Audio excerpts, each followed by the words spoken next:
Hello. Wow. Easy. Frankenbeans. Easy. Hey, That was a lot. That was a lot in my head, my ears, my ear holes.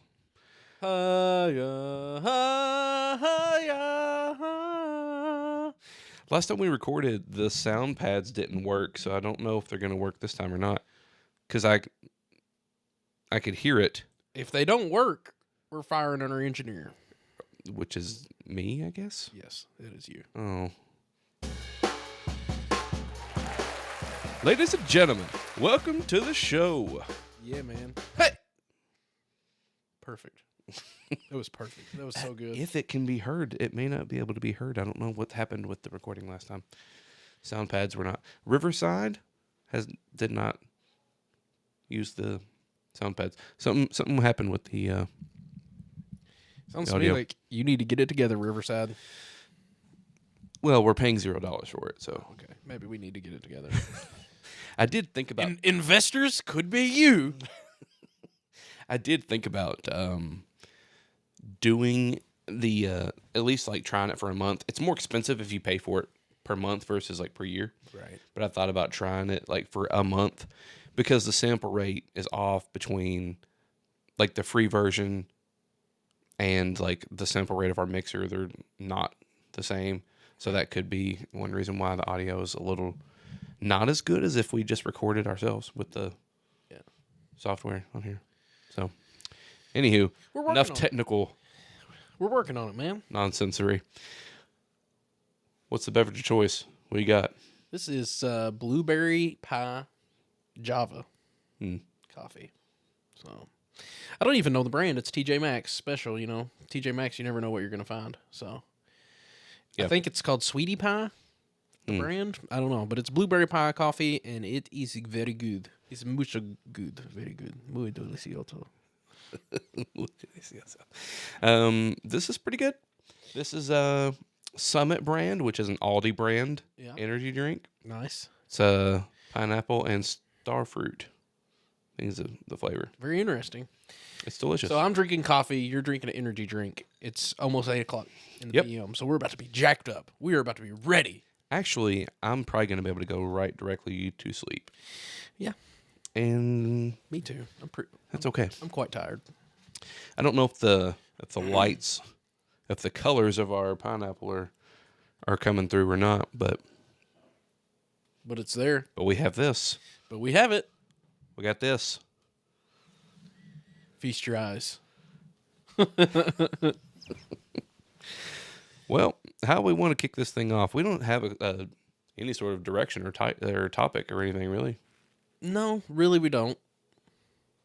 Yeah, I don't know. I mean, the only thing that, as far as kicking it off, that I kind of just wanted to say was, you know, because today has been kind of a long, hard day for us, because my Uncle Tim has passed away, and his visitation was today, and his funeral is tomorrow. So I just wanted to say, you know, a little something about him, and well, which really that's just it. It's just that, you know, I just want to recognize him, and I'm gonna miss him a lot. You know, he was a good man, and he was one of those guys that he was a quiet dude. Yeah. He didn't have a lot of words. He wasn't like eloquently spoken, but also like when he did speak, there was a wisdom behind it that you knew you should listen to. You know, like those are the kind of people like when they don't talk a lot, but when they talk, You should probably listen. right. Yeah. Just always, you know, he wasn't a guy that had a lot in his life as far as like worldly possessions. That wasn't the focus of his life, you know, like, but he worked hard, spent his whole life working hard, and, you know, had 2 daughters and a wife, and now has grandchildren.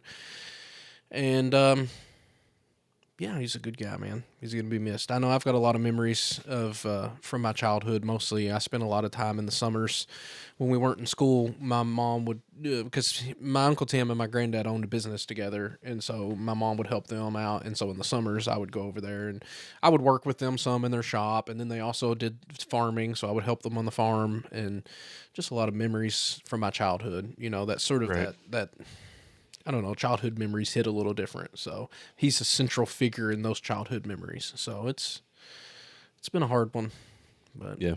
he was 62. So really it's too young. Yeah. Cancer. It's a devil. So It is a devil. anyway, I just wanted to say a little something about him and you know, just say I love him and I miss him. Yeah. So that's what I've got going on. At least that's been the week. You know, I think it was Sunday night was when we kind of got the message that he was going to be sent home from the hospital. He'd been in the hospital for about a week, and we got the message that he was going to be sent home on hospice. Like it was just make him as comfortable as you can. You know, Right. so Yeah. I got to go by and see him. You know, one more time before he passed. The night before he passed, after work, I stopped by and got to see him. He didn't know I was there because he was asleep, but Yeah. you know, got to see him one more time. So, Right. but yeah. So it's been kind of heavy, Yeah. but Yeah. Well. that's that. So we have tomorrow will be the funeral. That'll be a hard day. That'll be a heavy day, but it's part of life. What Yeah. else? You can't do anything about it. You know, it just makes you. Those are the kind of the kind of things that happen in your life that just make you realize the importance of the moments that you spend with people.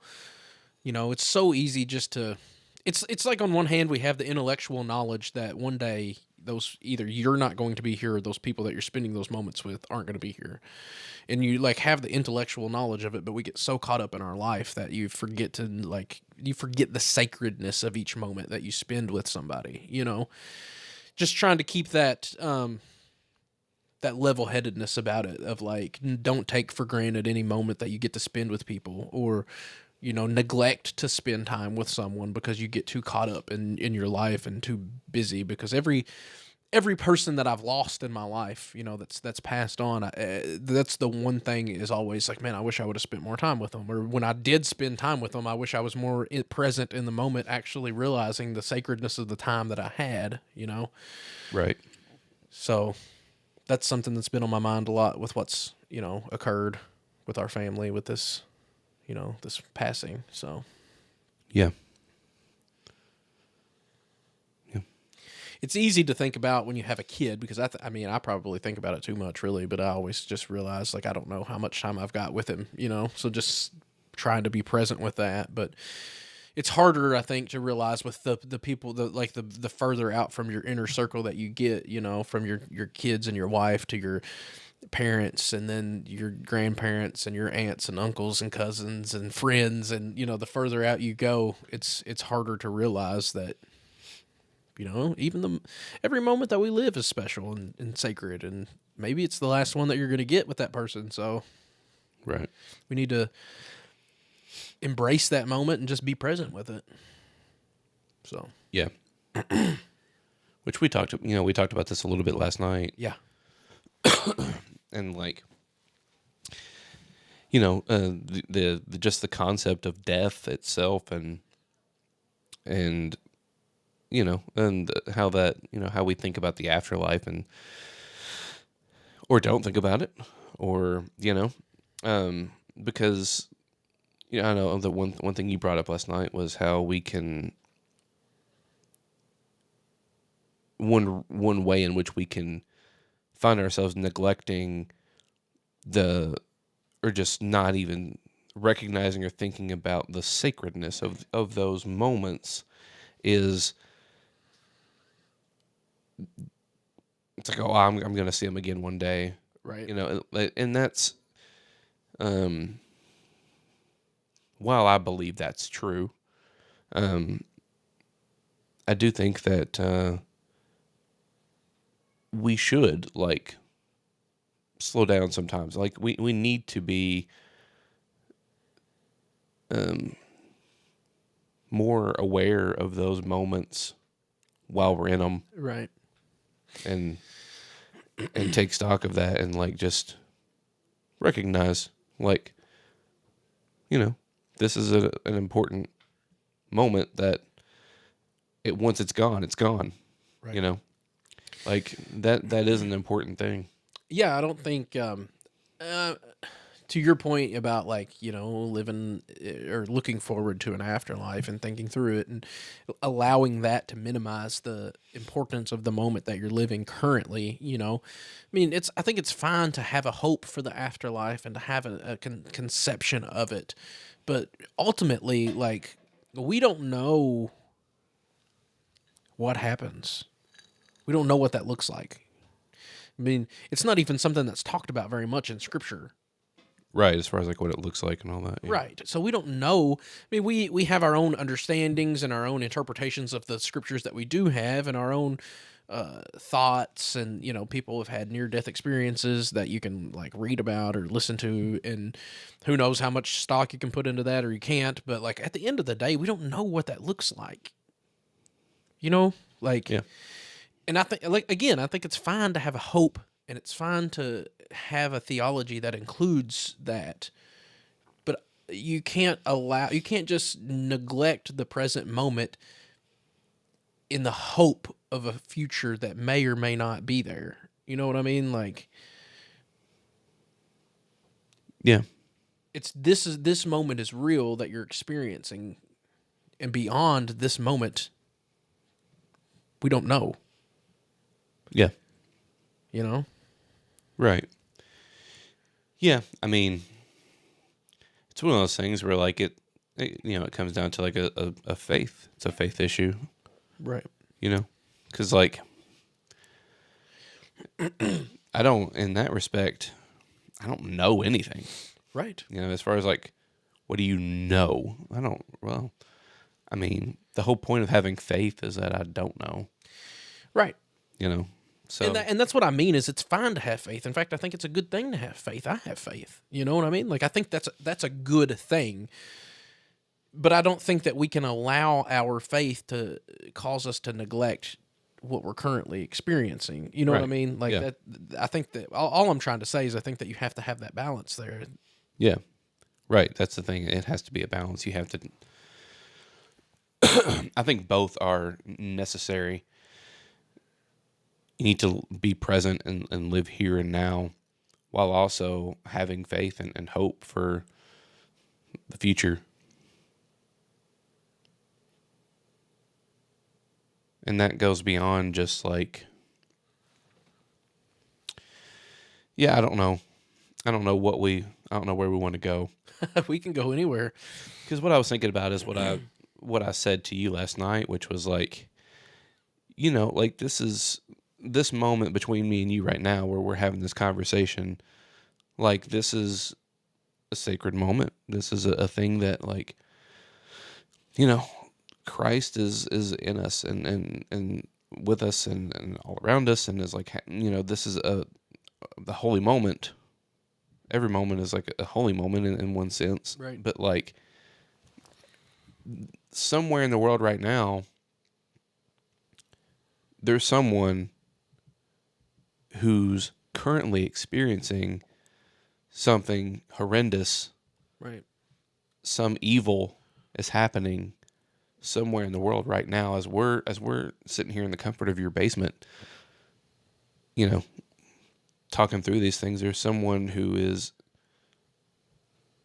being murdered or abused, Right. that's, and so like a lot of this stuff with the afterlife and stuff like that, like it plays so much into my understanding of the problem of evil that, I think that was something else that just came to mind just now when we talked about it last night, which is, that I think we have to insist that that moment that someone is experiencing right now as we speak, that it will not stand for all of eternity. That like once, like that the person who is doing this evil will be brought to justice, and the person that is experiencing that evil will have justice, and like there will be, but not just that, but like healing and reconciliation, where like that situation, whatever it is, like there will be true justice done, and that there will be um healing and reconciliation and wholeness, salvation, sozo. You know, I think that we have to insist on that, and I don't know how that works unless there's some sort of after, Right. you know. Yeah. So that is definitely something that's really important to me, because it plays so much into the problem of evil. And you know, if there is nothing else after this, then I don't know what that would mean as far as like my understanding of like Right. God and creation, and because the problem of evil is such a big problem. Right. You know, like it Right. really is. And I don't think it's one you could actually solve, but that part of this piece of the puzzle to me is so integral to the whole of my thinking and belief on this.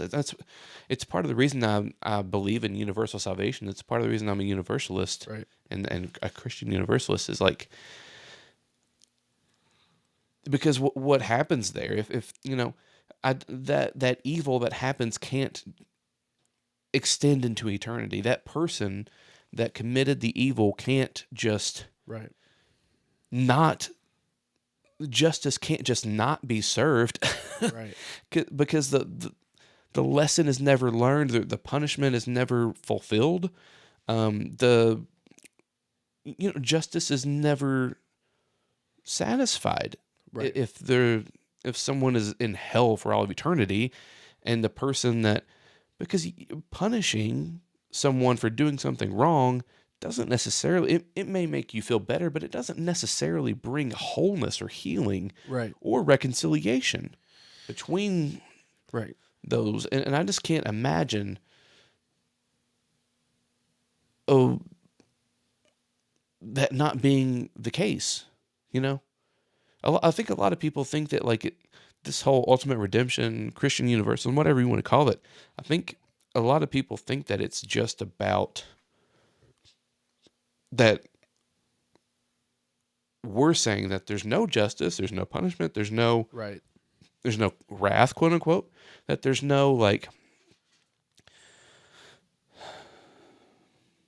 that it's all just like, well, like Augustine put it, we're um, soft-hearted, I think is how he said it, Right. in reference to those who, Yeah, it's just it's an easier pill to swallow. So that's, right, which is the way it's painted. I would actually argue it's not an easier pill to swallow, but no, especially not if you're one who's experienced those injustices at the hands of another. yeah, Then it can seem like you may feel like you're not getting your eye for an eye. right, You know what I mean? Yeah. Like that's actually easier from our perspective, from our worldly perspective. Yeah. That's part of what drives me nuts about that whole argument. It's like, no, what are you talking about? Turning the other cheek isn't the easy way. yeah, The easy way is decking them back. Like the Right, easy yeah. way is to take an eye for an eye. yeah. It is not easy to love your enemies, Right. and it's not easy to forgive all of the time. But Jesus said, if you don't forgive, you won't be forgiven. That's a hard saying, man. Yeah, it is. It's a hard saying. And Jesus said a lot of hard stuff. It's a hard saying for me, and I've never ever really experienced any sort of real Yeah. traumas or hardships or injustices at the hands of other people. You know what I mean? Like Right. I'm in the scope of people that exist in the world. I am the privileged of the privileged. I mean, Right. you know what I mean? Like I can only imagine, and it's hard for me to forgive people. So I Yeah. can only imagine if you're someone who's really experienced trauma at the hands of another, you know. Yeah. Yeah. It's, and I don't want to be insensitive to, like, if there are people that are listening, watching that have experienced that, like, I don't want to be insensitive to that. Right, absolutely. But I'm just trying to speak truthfully, about it. And Jesus does say, like, if you don't forgive, you won't be forgiven. And like, and in forgiving someone, man, sometimes that, like, I heard a story one time, and I'll never forget this story. It was, I can't remember who it was that I heard the story from. It was on a podcast. It was on one of David Artman's podcasts, Grace Saves All. He had someone on that told this story, but I can't remember his name. Anyway, he told a story about how he was doing, I think he was doing some sort of counseling or something with a man who was in prison, or had been in prison, and he actually raped his Right. own daughter, Yeah. and which is just a horrendous thing to do. Right. Right. Like, I don't know if you can even imagine something worse than that. Right. But yeah. So that's what he did. And,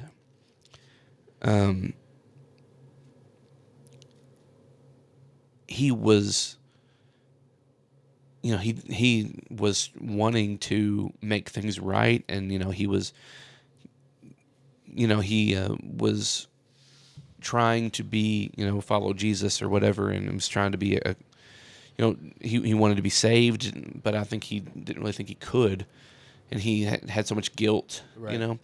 And this is a really long way of getting to this, but this is the point right here. He said that the most painful experience he experienced in his whole life was when his daughter forgave him Right. for what he did to her. Man, sometimes, as hard as it is for you to forgive, sometimes that's even harder for, Yeah. if you're someone who has done something that's that terrible, and you already have that much shame and guilt, sometimes, and you don't think that you're worthy of that forgiveness, someone giving that forgiveness to you, it's like the whole heaping coals of fire on their head kind of deal. Exactly. It's like, in one sense, that's a punishment in and of itself. Sometimes forgiving someone, But it's a healing yes, punishment, a restorative punishment. right, It can be punishment, and it can be hurtful, and it can be painful, but it's restorative. right, It's not retributive, yeah, you know? yeah. And so, yeah, I know we kind of got off on a little bit of a tangent there, but I basically just brought all that up to say, like,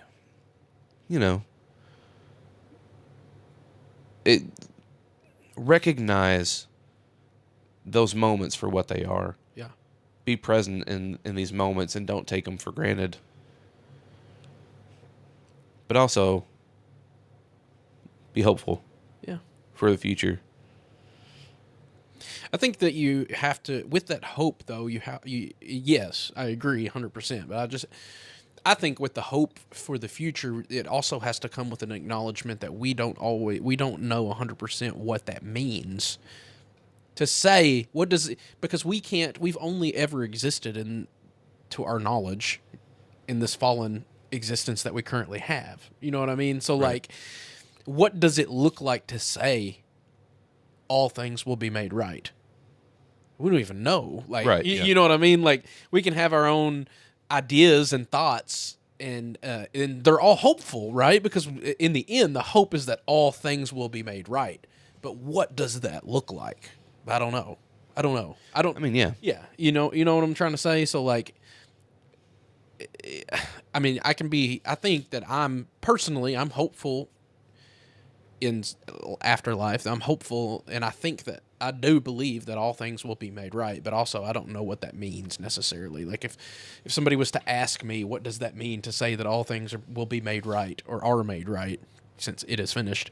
I don't necessarily know, but I believe it, and I believe it it's far above his ways are far above my ways, but only in a better and more loving way than I can even conceptualize it. Right. So I don't know what that means. I don't know what that looks like, but I believe and I trust. Ultimately, that's what that is trust to say, I don't know.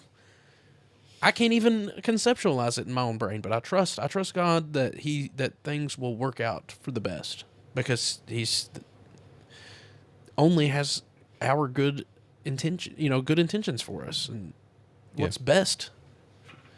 Yeah. So, Yeah. yeah. Anyway, this is the first time that we've recorded in quite a while because you skipped out on me. Yeah. Yeah. So you, well, it was Valentine's weekend. Yeah. You were being a good husband. Yeah, me and the wife took a long weekend. Right. Went up to the Smoky Mountains. In the Smoky Mountains. Yeah. Went up to Pigeon Forge, Gatlinburg area. Sevierville. You know? Yeah. Yeah. Well, only reason why I brought that up is because I know that you had an experience there that we were, well, one particular experience that we were talking about a little bit today that I know that you had planned on mentioning on the pod. I had planned on mentioning it, but things have been very serious so far. Yeah. So I didn't know if I should just completely change gears or not. Oh, I've already changed them. Now we're already headed that direction. All right then. So here's what happened. The description of the show is that we're a couple of silly geese, okay? Well,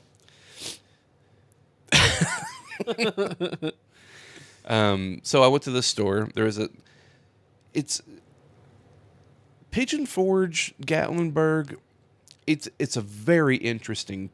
Yeah, it is. It's a very interesting place because I get the vibe from the people there that live there, at least, that it kind of seems like it's a little bit more of a. Maybe it's a little bit more progressive, a little bit more. I don't know. I get. And that's all relative, okay? This is in Eastern Tennessee. You're right. So when you say a little more progressive, you're talking about in comparison to the rest of Tennessee. Like, it's still the South. Right. Yeah.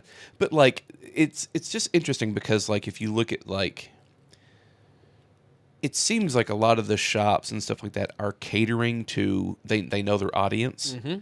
And that may not represent the people that actually live there and work there all the time. Right. Is what I'm getting at with that. But I could just be off on that anyway.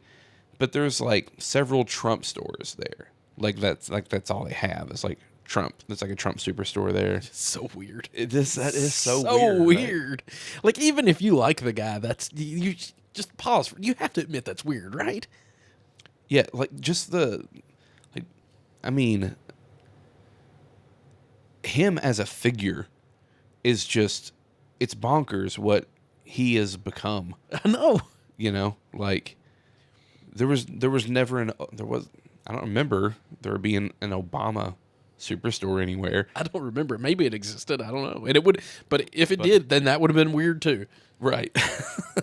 But it's like, wow, that's just crazy, first of all. And there's more now than there was last time I went. Like there was some last time we went there, but there's like more of them now. But we went into this store in Gatlinburg, and I can't remember the name of it, but it had like a very religious name. Even the name of the store, I think, had it was like tons. They had worship music playing in there, and it was essentially a Christian nationalist like wet dream.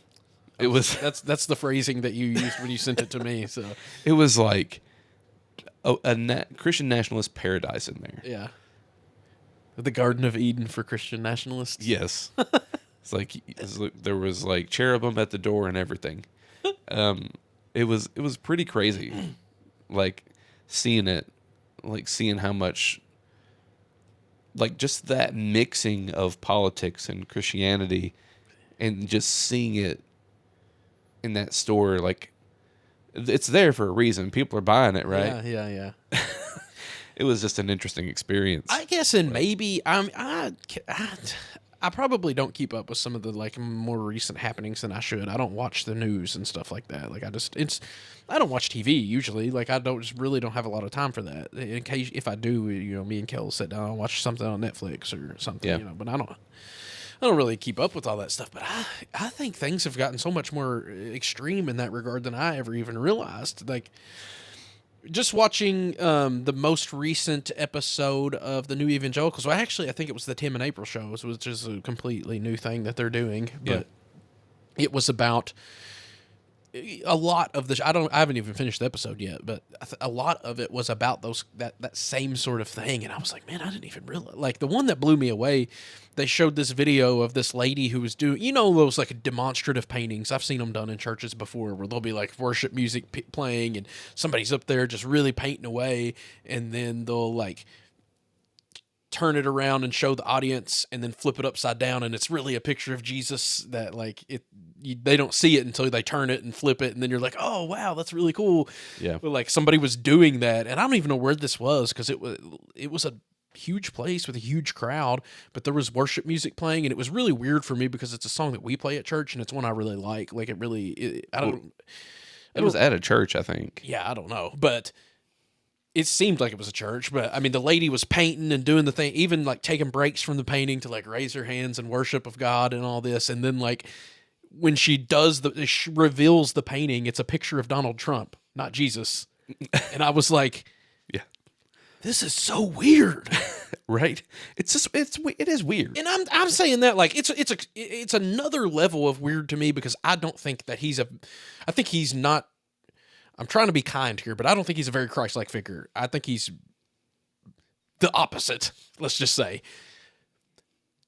But even if he was, it's still weird, right? Yeah, like I don't care who you voted for, right? That's kind of weird, like. I mean, I think, exactly. I think it's weird either way. Yeah, even if you're a fan, even if you think he's a great Christian man, which confuses the heck out of me. But even if that's the case, it still should come across as odd, right?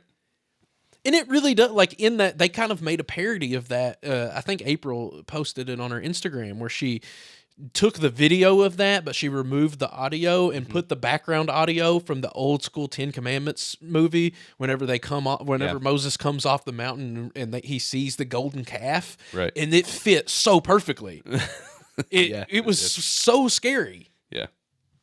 It's just, that's how the stuff comes across to me, man. It's so weird. Like, and I didn't realize it was to that point, I guess. Like, I'm too sheltered. I knew it was bad. We were already talking. Me and you've already had Christian nationalist conversations. We've already talked about it, but it's even worse than I thought it was. And we used that example in that episode specifically about the golden calf. Yeah. Yeah. It's crazy. It is weird, man. I don't know. It's even what makes it even crazier is if you really pay attention to the Jesus story. Like it wasn't just, we like to try to make things way more simple than they really are. But in the gospel accounts of Jesus' life and death, it wasn't just the Jewish people, the Jewish authority, the Sanhedrin that crucified Jesus. But it also wasn't just the Romans that crucified Jesus. They came together. The religious authority and the political authority came together and in this unholy union of religion and politics. That's who killed Jesus. That's who crucified Jesus. Right. So the fact that we are now marrying the two together in this way that we are is just so mind-blowing to me. It's so weird. Yeah. Because am I wrong on that? Like to me, that's the story. That's the obvious point of the story. Like the Jewish authority, the Sanhedrin wanted to kill Jesus because they were angry at him because they thought that he was blaspheming, that he was making himself equal to God for his blasphemy, and they felt he was leading people astray, right? They thought he was a heretic, that he was a false teacher who was leading people away from the truth. So they wanted to get rid of him. The Romans were worried because he was getting popular. And they were already dealing with lots of insurrections and stuff. A lot of attempted overthrows. So these two guys, the religious authority and the political authority, have a common enemy in Jesus. They come together and they kill him. Yeah. But we're doing the same thing, like Right. with the Christian nationalist stuff, marrying the two together. Yeah. And nowhere was that more clear to me than in this random store on this main strip there in Gatlinburg, Tennessee. And some of those, like some of the stuff in there, it's almost you almost have to laugh at it. It's so over the top, cheesy, Right. and just ludicrous. Yeah. I don't even remember. Oh, what was the one shirt that you sent me in a picture? It was Jesus was also found guilty in a sham trial, and I still follow him, or something like Yeah. that. And it's like, oh my God!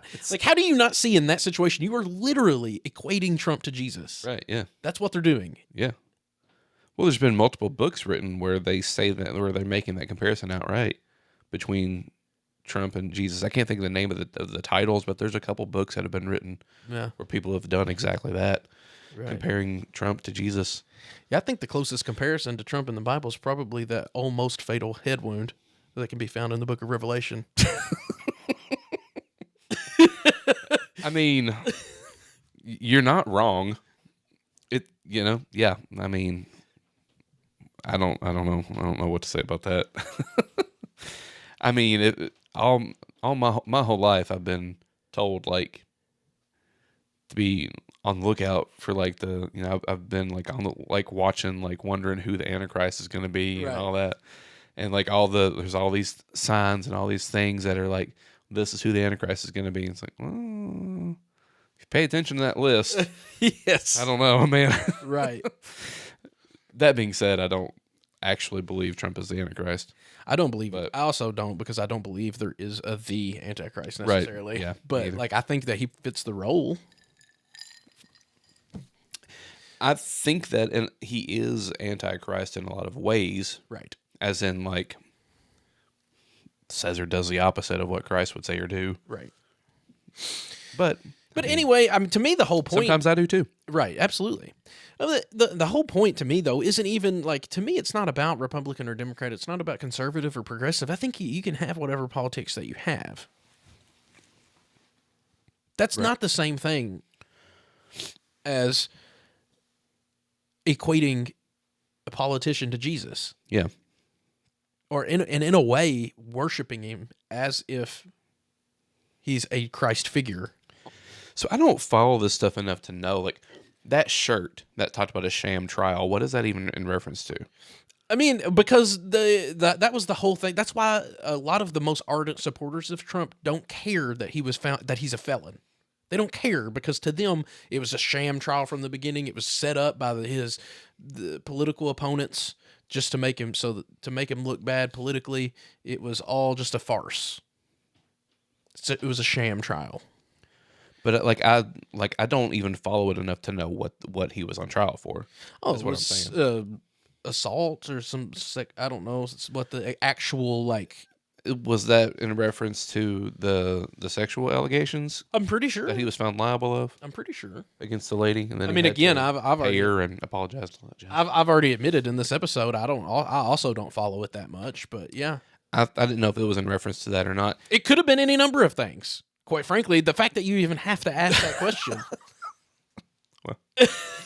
should be an indication of like which one. It's not a matter of what; it's a matter of which one. Okay. Am I taking crazy pills, or is that like? I mean, just think about that. That makes that comparison so much worse, right? Yes, it does. What is Jesus? If we're comparing Jesus and saying that Jesus and Trump both were found guilty in sham trials and sentenced or whatever, or what? Actually, I don't know what. I mean, anyway. So like, Jesus is Jesus, right? Jesus. Yeah, Yeshua. He healed the sick, opened the eyes of the blind, Right. set the captives free, proclaimed good news to the poor, the oppressed, the downtrodden. Right. He was arrested, and they killed him because they thought that, you already went through it, that he proclaimed to be God, all these things. It was a threat to the power of the Sanhedrin and the Romans. Trump was accused of sexually assaulting a woman. Right. How is that a fair comparison? Right. And again, I don't even know if that is the one thing that they're talking about it being a sham trial. But again, the fact that you even have to ask that question means there's been multiple things. Like, it could just take your pick. Like, right. I mean, it's just, and I'm not even necessarily like an anti. I know this might shock some people listening to. I'm not an anti-Trump guy. I'm not a liberal. I'm not woke. right. I'm not a progressive. I don't consider myself any of that. I actually consider myself a little bit more conservative leaning. I'm sort of like, I'm in the center, and whether I'm right or left of center depends on the day. But I'm pretty well a centrist, so I'm not even like someone who's like real like anti-Republican or anti-Trump or anything. I've voted Republican, and every single time I've voted since I've been eligible to vote, I've voted Republican. Right. But come on, guys, I have not. But like, if that's the comparison, if that's really what people are trying, just think about the absurdity of that comparison. Jesus being sentenced to death and dying for the entire world because of this sham trial versus Trump sexually assaulting a woman. That's the comparison? It's insane. It is insane. It really is insane. And that's why I was trying to say, like, to me, it's not even about your politics. Like, I don't care if you're a Republican or you're a conservative or your politics disagrees with mine. Like, I don't know. I'm just a normal dude. You know what I mean? Maybe I'm wrong about my politics. Like, I tend to be more of I actually consider myself a centrist, even though most people would, but I would also consider myself a progressive leaning. But unfortunately, most people would view me as a radical leftist because the prism has shifted so far to the right that my moderate stance appears to be radical left when I would argue that it's not. And I think the same could be said on the other side too. It's like, I really do think that the extremes on right and left are so extreme now that anyone who's even sniffing at the center is considered.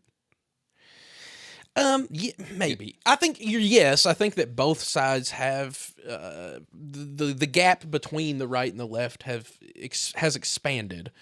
I don't think it's a 1-for-1 though, for me personally, because I mean, again, if you look at like, I guess this is getting a little more political than I thought we were going to with it, but like, I do kind of want to say this. Like, if you look at like the important issues of the day, on almost every single issue, I'm right in the middle, maybe slightly tending progressive, because like,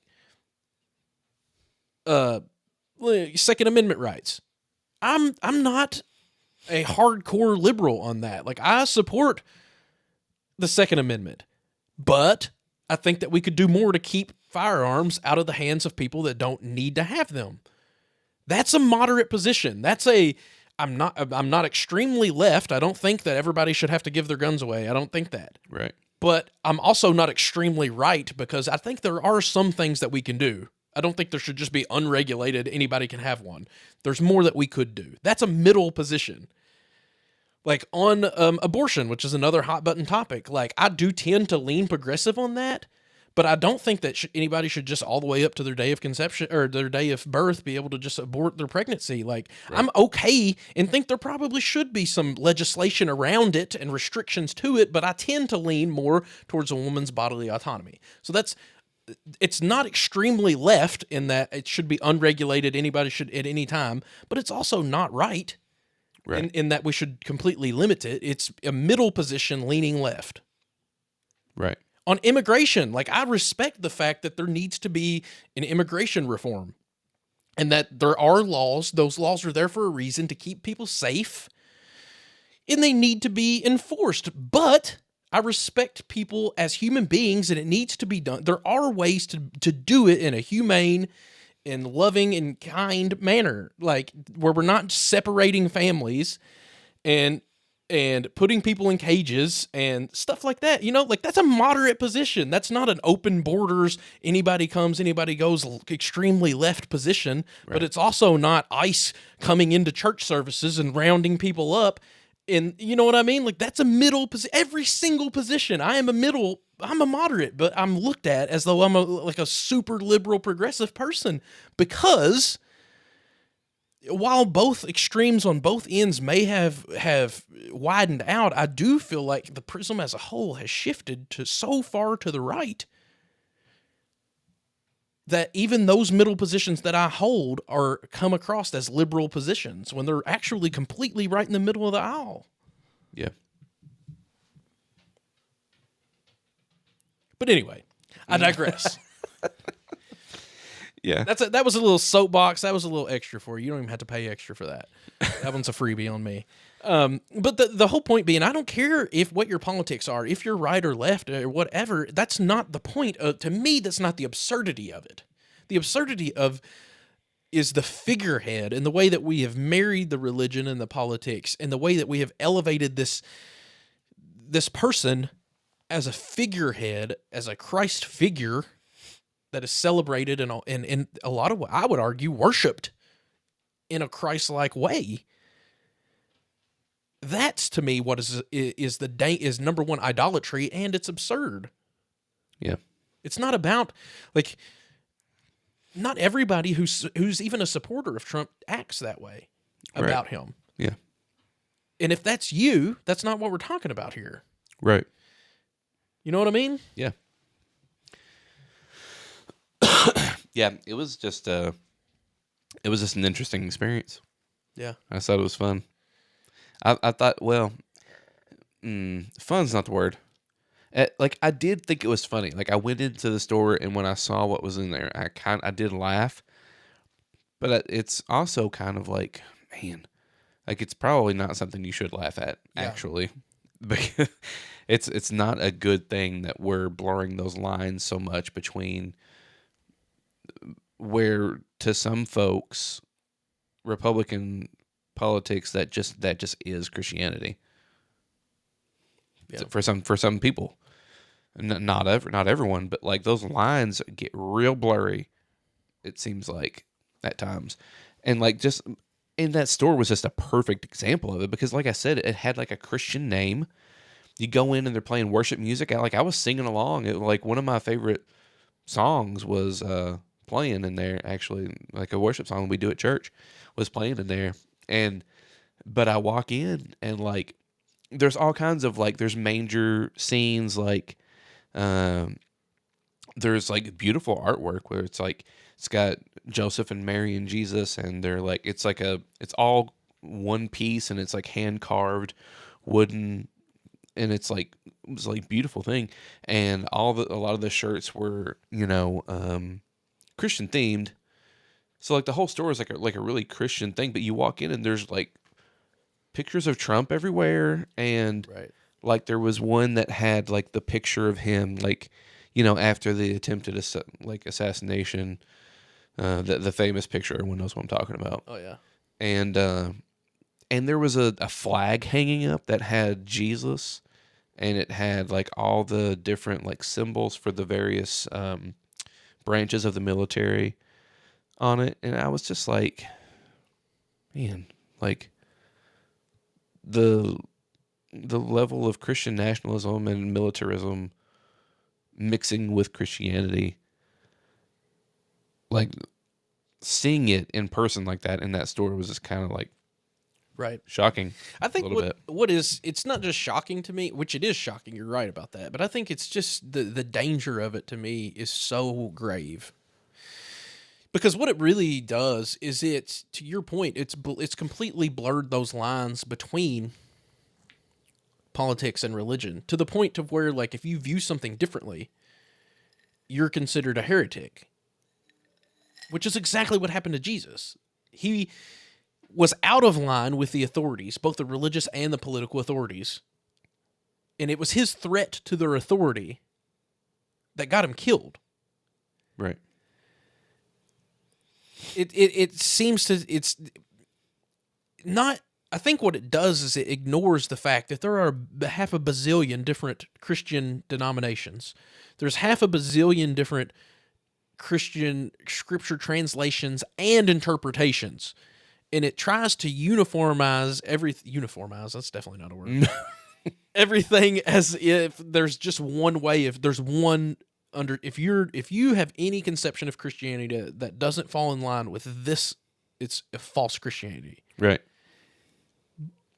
Which people do think that, and that's okay. People can think whatever they want, but what makes it dangerous is now it has authority attached to it. You know what I mean? Yeah. So now it can be enforced. Right. Like, that's why I'm vehemently, like, one of my main concerns leading up into this election, and especially now that after Trump has won and with the whole Project 2025 stuff, like, one of my main concerns was the public education system and what was going to happen to it, because I have a son who's going to be starting school in the next couple of years. And, you know, about like because now they're trying, you know, Oklahoma has started doing it, like introducing Bible teachings in public school. And like, that worries me, and which is weird I know people are going to hear that and be blown away by that, because I'm a Christian and who reads the scriptures every day and who loves the scriptures. But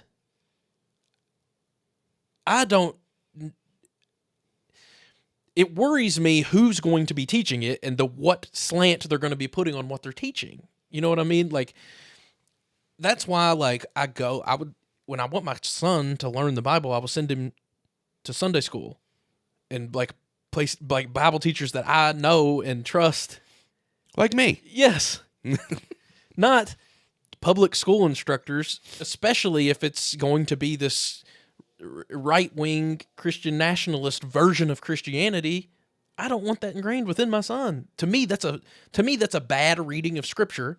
It's a bad way to read Scripture. Again, that's just my personal opinion, but it's a bad way to read Scripture, and it's a fake Christianity, in my opinion. It's an antichrist religion. I'll just say that again. That's just my opinion, but that I don't want that fake Christianity being ingrained within my impressionable son's brain. You know what I mean? Like, there's authority behind it now, being taught in schools, being legislated, which is totally different than people just having an opinion. Yeah. To me, that's the danger of it. Yeah. Yeah, I mean, I think it's dangerous in a lot of different ways. Yeah, I don't know. Didn't really intend for us to get too far into all this. Yeah. You should have known better. I guess. I just thought it would be a fun story. Yeah. Well, Talking about going to the store. But yeah, I don't know.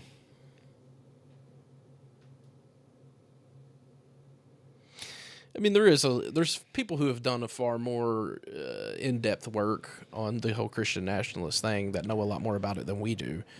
Yeah, well, that's kind of what I was just thinking. Is like I don't really even know what else to say about it at the moment. Well, and again, though, that's part of our thing as a show. Is like we've said from the very outset, we're not experts on literally anything.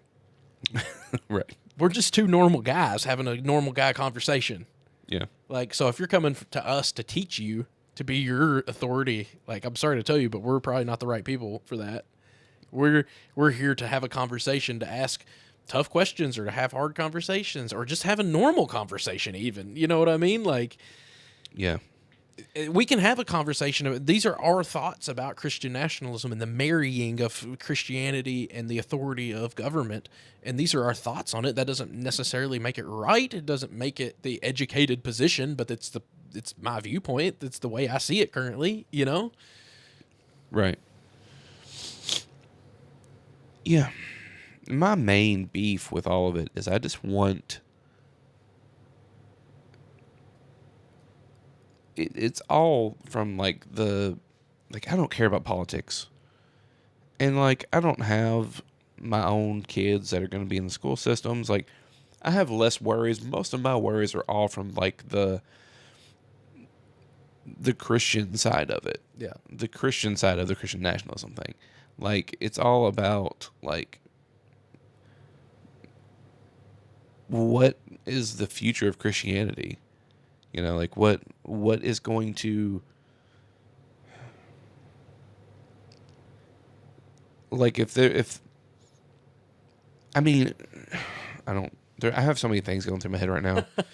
So, like, I know that, like, at one of, I think it was at one of those, the festivals, America Fest or something like that. I know that, like, Donald Trump Jr. was there, and he said something to the effect of, we tried the turning the other cheek, and it didn't work. Right. Implying that it's time to take action now. Right. We tried turning the other cheek, didn't work. It's time to take action. Right. And, like, which is in line with the, I don't remember who said it, but is it Russell Moore maybe that said that he'd heard from Christian pastors that when they teach the Sermon on the Mount or like actual red letters from Jesus, they've had people come up to them of like, why are you teaching these liberal talking points at church? And he's like, yeah, this is red letters. This is the teaching of Jesus. Right. And the response is like, well, that woke stuff doesn't work anymore. Like, right. it's the same thing. Like, I mean, that's where my concern comes in. right. It's, I don't care about your politics. I don't care about any of that, really. I care about us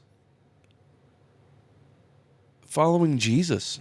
Like, if you're going to use this label of Christian, follow Jesus, man. And, like, if you take the words of Jesus like that and just outright toss them aside as ineffective or I mean, what are we doing? Right. If that is the future of American Christianity, that concerns the heck out of me. Right.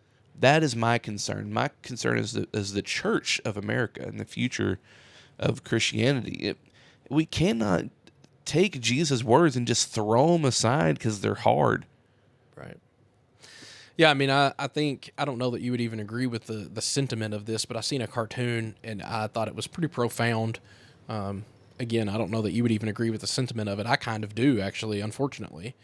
But it was a cartoon, and on one it was a cartoon of a tug of war, and on one end there was a person tugging, and it said Jesus, and on the other side there was the other person pulling against Jesus, or I don't think it said Jesus. I think it said Jesus' teachings, and then on the other side pulling against Jesus' teachings, the person was labeled Christian nationalism, and then in the next frame. In the next frame, someone else had joined Jesus' teaching, and I think it's, if I remember correctly, it said atheists on it. And the expression on the Jesus' teachings person's face was like, "Wait a minute, what?" And that's, I think that kind of hits at something that you're saying, like how backwards it is when it's not even the people who are claiming the label of Christian are aligning more so with the teachings of Jesus than the people who are using the name Christian in their description of themselves. I mean, yeah, that happens. I don't know if it's the majority, but yeah. Right. And that's why I said I don't even know if you would agree with the sentiment of it, but it unfortunately does seem to be the trend that I'm currently seeing, at least from my own perspective. It's, from my own interpretation of the world around me. So, but to your point, that's kind of what you're talking about there. Like, what does that say about the future of the church in America? Yeah. Yeah, I don't know, man. I don't know. I mean, maybe we should try to find someone. Maybe we should try to find someone that knows more about this than we do. Reach out to them. Try to get them on. That would be impossible because I know all things. Well, I can do all things through Christ who strengthens me. What happened to all that? We're not experts talk. Strengthens. That was just fake humility. Oh. You'll have that. No, actually, I don't. I don't have fake humility. I do sometimes. I probably do. But I do recognize that I'm actually just not even really all that smart of a person. I don't know. Right. Like, I'm just trying my best. Yeah, same. But yeah, I mean, I don't. I mean, just based on some of the things I have heard, like I know that some of the folks in those spaces, the Christian national spaces, are pretty extreme. You know, Right.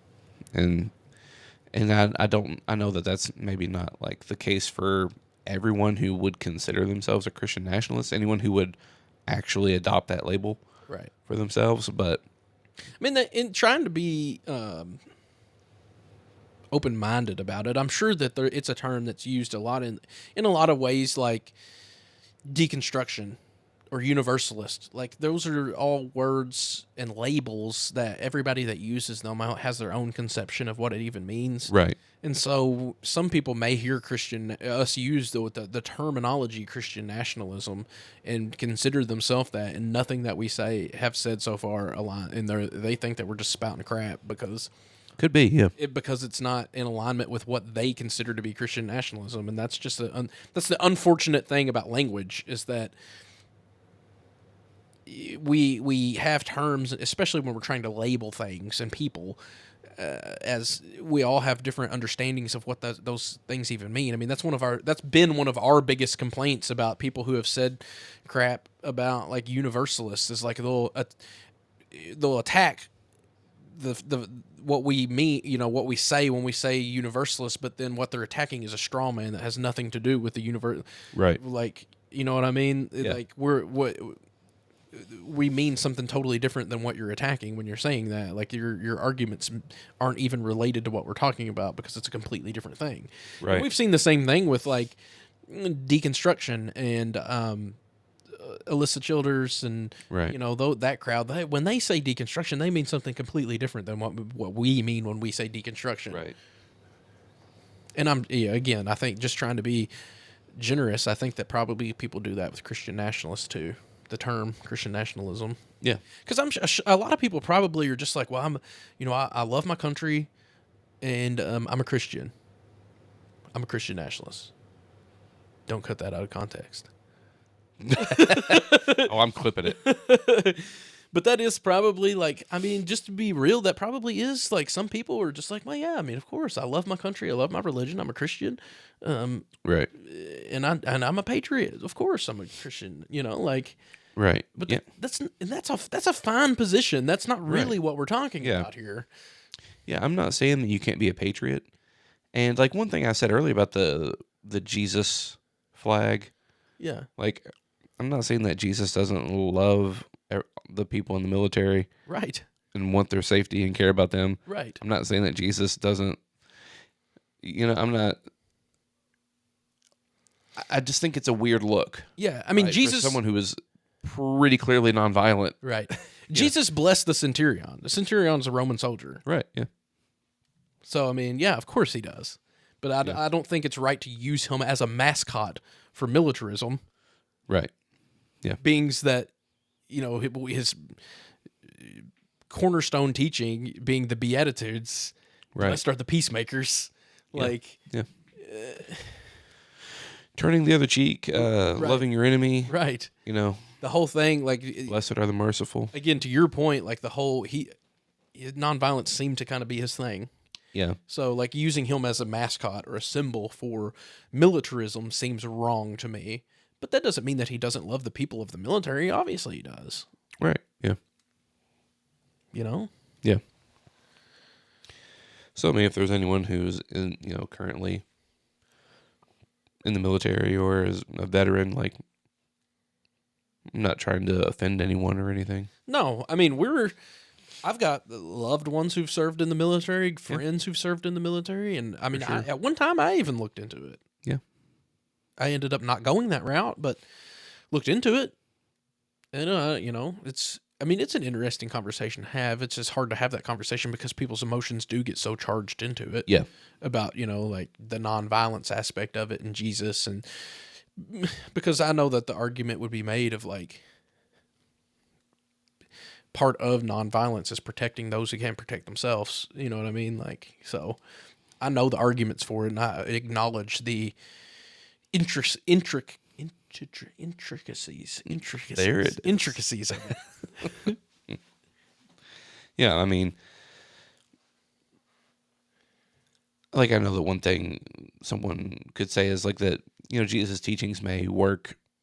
Maybe they're meant for like individuals, but like doesn't work for countries. Right. And like, yeah. I mean, yeah, if you just take Jesus' teachings and you try to apply them to, that's why I think the whole trying to mix the two, the politics is just, it doesn't work, because like if you pay attention to everything Jesus says, America's dead in 10 years probably. if we actually took everything Jesus said and applied it to our country and the way we run the country. Right. I mean, you know what I mean? Like they're not great policies for trying to maintain America as a superpower.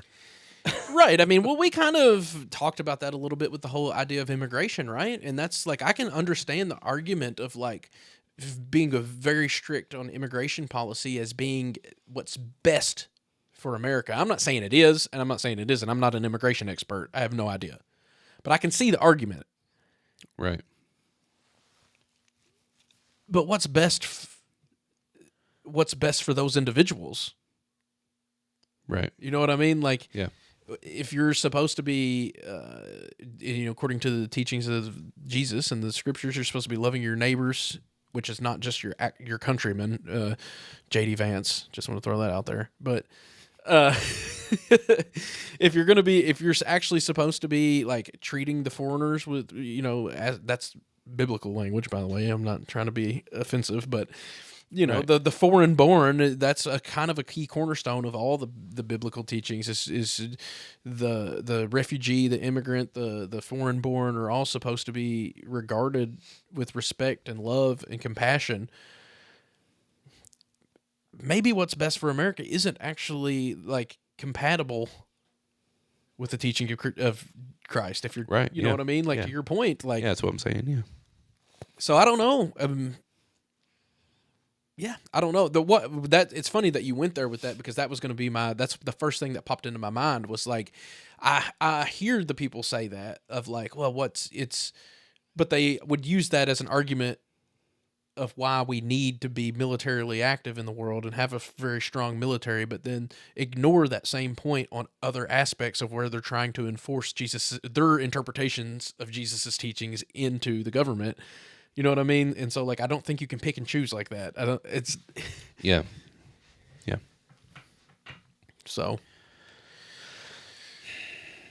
yeah, it's I know we talk about Christian nationalism a lot, but it's a big thing right now. Like, it's kind of if you're in United States of America in 2025 and you're in Christian spaces, this is an important thing to talk about. Like, it's in our face, in our earbuds every single day. So, yeah. Yeah. But I think that's about all I've got to say about it. Yeah. I mean, yeah. I mean, there's other stuff we could talk about. We could talk about the thing. Have we talked about the thing that J.D. Vance said that you brought up? Have we talked about that on the show yet? I don't think so.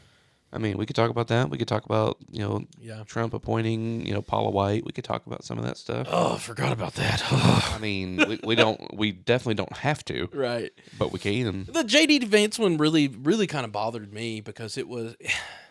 I do wish that if I had known we were going to go into this much depth, I probably would have done more research before we recorded. To get especially because I don't want to speak out of context of what he said, but like if something... It essentially, like, it was something about the, like, what it means, like a Christian conception of love would be to, like, love your family and then your community and then your country and then with whatever love is left over, as if love is some sort of finite resource. Right. You love everybody else. Yeah. And it's like, no, that's from my conception, that's literally the opposite. Right, yeah. You're supposed to extend your love outwards and work your way in. Yeah. Not start inwards and work your way out. Right. And the weird thing about it was that, at least from my understanding, which who knows what's real and what's propaganda, but that there Right. was actually like he was, I don't know, That's the remember, whole thing. it may have been the Pope or it was like some really high ranking official actually wrote a letter like addressing that and was like, no, basically saying what I was saying, like, no, it's completely opposite. That's incorrect. And Yeah. then, but what was blowing me away by that, because of course I saw this on social media, was like all the comments about people who were just siding with JD Vance. It was like, F the Pope. And I was like, okay, I didn't expect that. Like, Yeah, even a lot of Catholics came out against the Pope on that. I know, which is just goes to what we were saying at the very beginning of like, and that's not just like, I don't want to compare the Pope to Christ either. Obviously, I'm not a Catholic even, so I don't. Yeah. I mean, I think that the Pope seems like a rad dude and all, but he's not. He has no authority over my life. But just the fact that even people who are within the Catholic Church, who like the Pope is supposed to be the number one person they look up to after Jesus, really, and then they're just, but because he said something that disagreed with a politician, even though what the politician was talking about was religion, and the Pope is supposed to be the religious figurehead, Right. the highest religious authority that they have in their organization. They still turn their back on him because he disagreed with what the politician said. How does that not tell you that we're putting politicians above religion? Like, it's Yeah. So, like I said, I wish I'd done more research. Had I known we were going to bring this up, I would have gotten the exact quote of what he said. Yeah. But I know that he tried to he explained. I know he went on further at late after he got some pushback. I know he came back and kind of tried to explain what he was talking about, and he was talking about a teaching that is it's basically I can't remember the Latin word for it, but it is the order of loves is what it is. And from what I understand, what he said was actually not quite what Augustine said, which is like if you can, I think it was Augustine and Aquinas, Thomas Aquinas and Saint Augustine that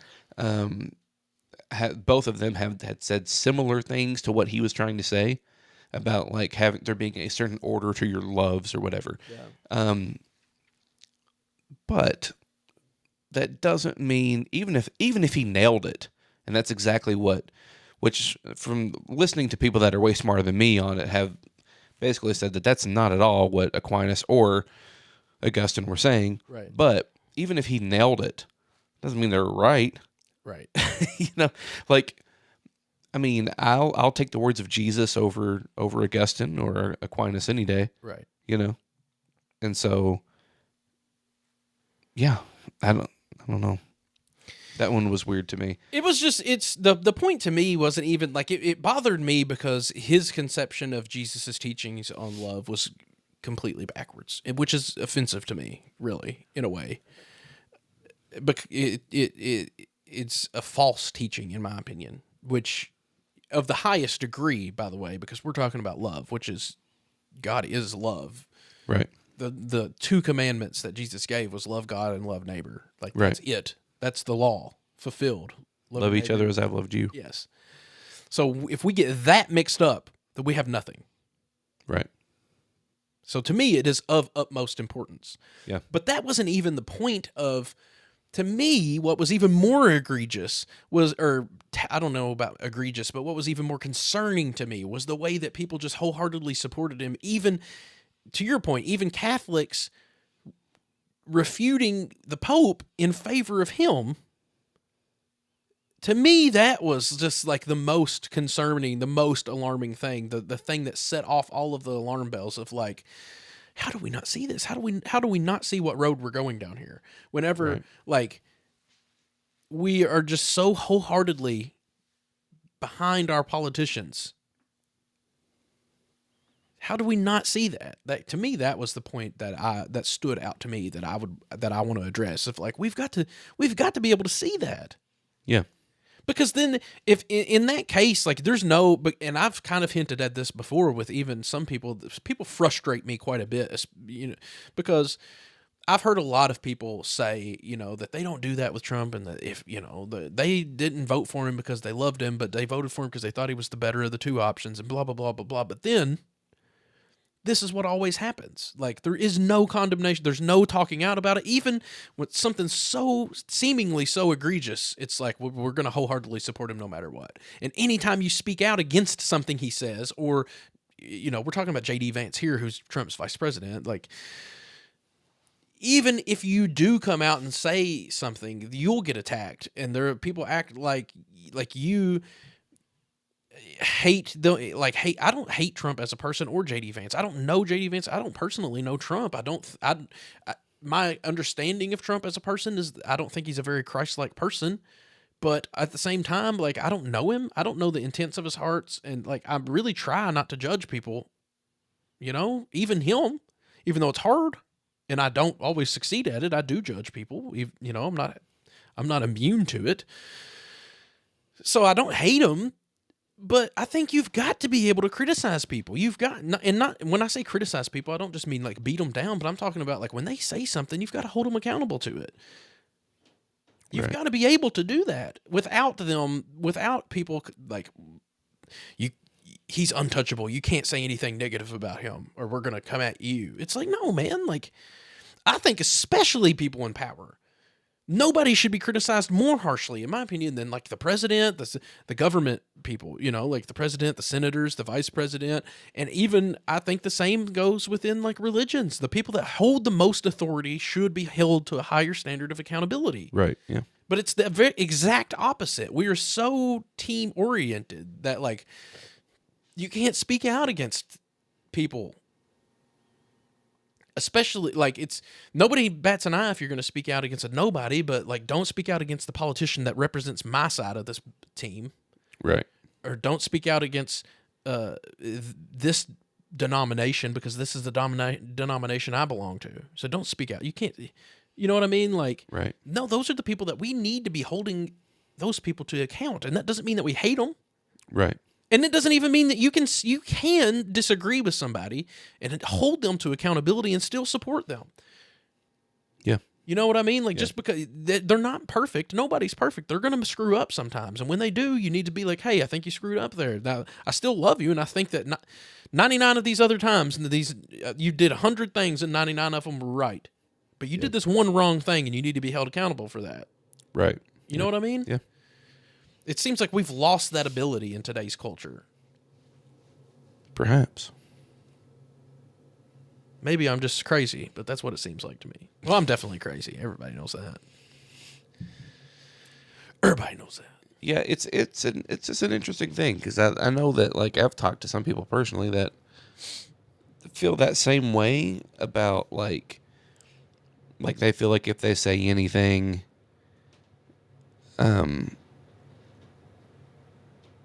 they get labeled as bigots or homophobes or xenophobic or whatever, if for making any sort of comments that are more right-leaning or conservative, and so if the shoe fits. I'm kidding. I mean, I'm just saying that, I I know that, like, someone could say the same thing on either side. Yes.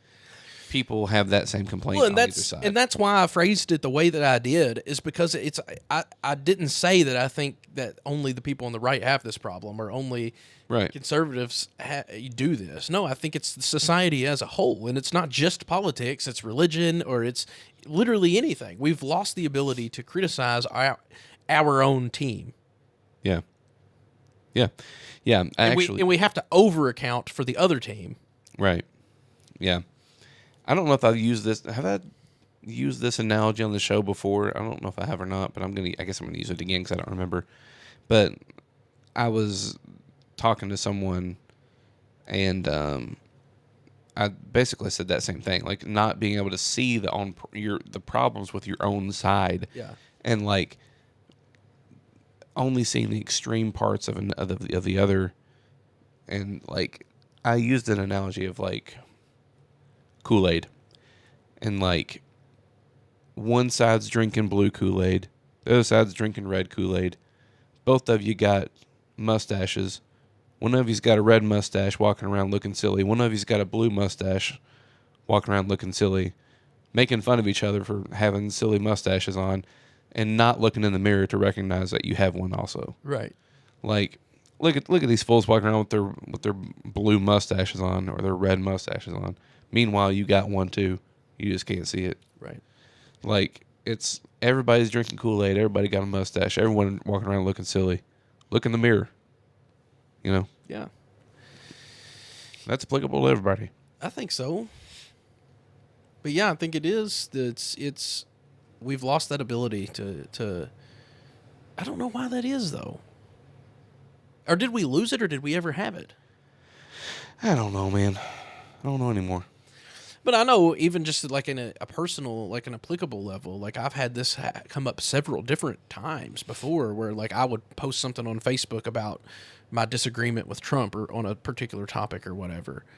And then inevitably there will be a comment that even though the name Biden was never mentioned in my post, or it will inevitably come up of like, well, this and this about Biden. I'm like, well, I didn't say anything about Biden. Like, I didn't support Biden. I didn't vote for him. Like, or well, that was one of the silliest things. Is like he wasn't even on the ticket this time. It was Harris. But no, I didn't vote for Harris either. Like, you just assume because I've criticized Trump that I must wholeheartedly support Harris. I'm like, I didn't vote for her either. Like, I didn't vote for Trump. I can dang sure tell you that. But I didn't vote for Harris either. Like, it's not a.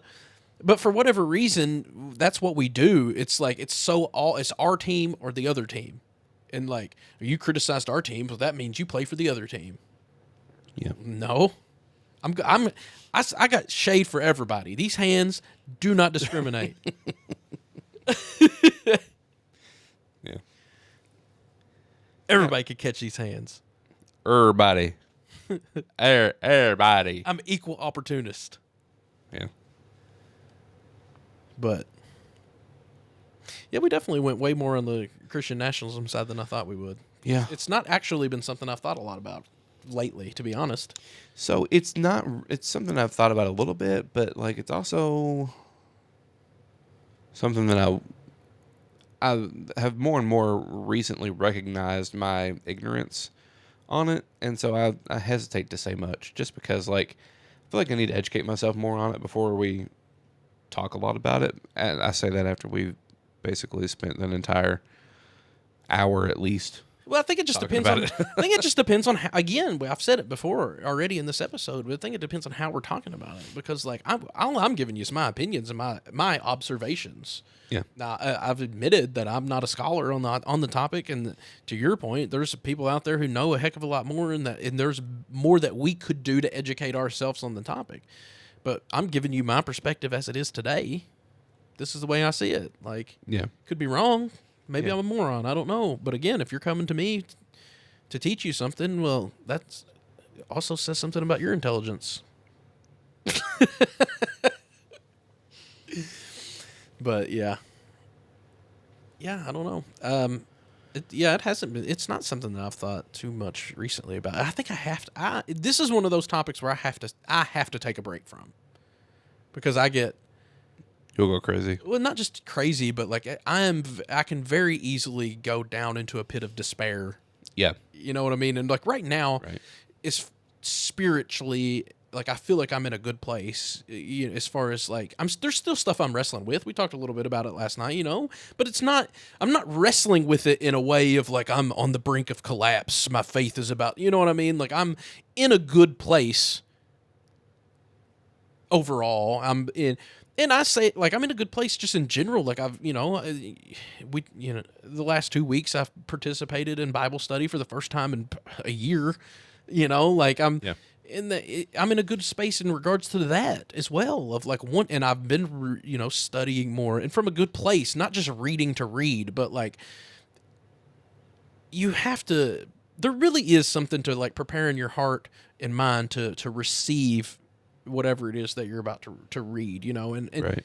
I've been lately, before this most recent season that I've entered, I've still been reading and studying, but I don't know that my heart and my mind was in the place to actually receive what I needed to receive from it. But that's Yeah. changed lately, and like I've been more receptive, and I feel like I've gotten a lot more from my studies and my reading of scriptures and the Bible studies, and even coming to church and listening to the sermons, because it's something that we've talked about before, about how sometimes you get bogged down in what you disagree with, or that what you don't like, that you miss out on actually the good stuff that was there for you to glean from. Right. And I'm really bad about that. And I noticed that. And so like I've tried to be mindful of that. And so like I try not to let, like, when I hear something that I don't like or I don't agree with, or that to not just shut down.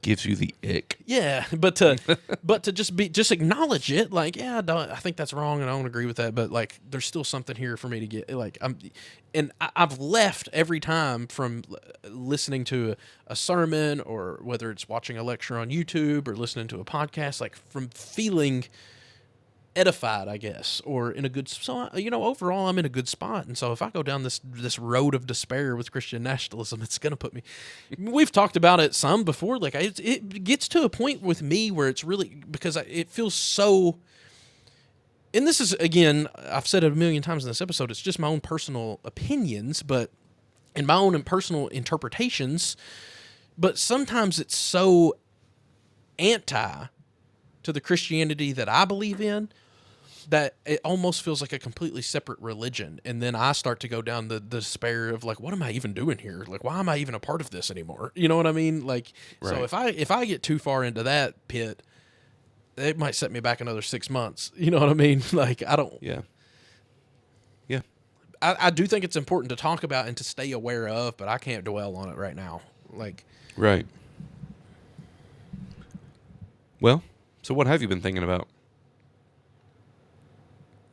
So you hadn't really been thinking about Christian nationalism. Anything in particular? not too much. I mean, it's been kind of a weird time for me, as far as I say that after I just talked about how good my time has been, but it's not like one specific topic has been like dwelling on my mind. There's been a lot of different things. It just depends on what we're reading or what we're studying. Like this past week we did John 15. And the one thing that was asked in the Bible study with the section of John 15 where it gets to the whole the world, Jesus is talking to his disciples and telling them that basically the world's going to hate you because it hated me, and if it hates me, it's going to hate you. And the question was posed within, like, what's meant by that? Who is the world? And it was phrased. The question was phrased from the perspective of like, yeah, sometimes I feel like I'm in a pretty good spot as far as like people. I don't catch a lot of shade. I don't catch a lot of heat from people. You know what I mean? Like So what does that mean? But the question was asked, who's the world? And so I really spent like 3 solid days thinking about that, or at least 2 solid days thinking about that. Yeah. Because it's something that I feel like we miss a lot, and our missing of it, I think, has bad implications. Because what I mean by missing is, I think a lot of times we tend to view, what you'll hear is that anybody that's non-Christian is the world, and that Christians aren't the world, they're Christians. It's like a us versus, it separates the whole world into an us versus them. It's the Christians versus the non-Christians. And like, everybody that's non-Christian is going to hate you because you're a Christian. And that, I don't think that's what that's saying at all. Like, if you look in the context of what Jesus is talking about in John 15, the people that hated Jesus, we already talked about who got him killed. It was the religious authorities. It was the religious people. Yeah. So it's like, he's saying the religious people hated me. Well, then if he's saying that if they hated him, they're going to hate you, well, then who's going to hate you? And I'm not saying that, even in saying that, people hear me say that. I know a lot of times they're like, oh, you're saying that the Christians are going to hate Jesus? No, that's not what I'm saying either. But I am saying that we can't. What I'm trying to say is that we can all be the world at certain times, whether you're Christian or non-Christian, because sometimes when you stand up for the teachings of Jesus, sometimes non-Christians do hate what you have to say.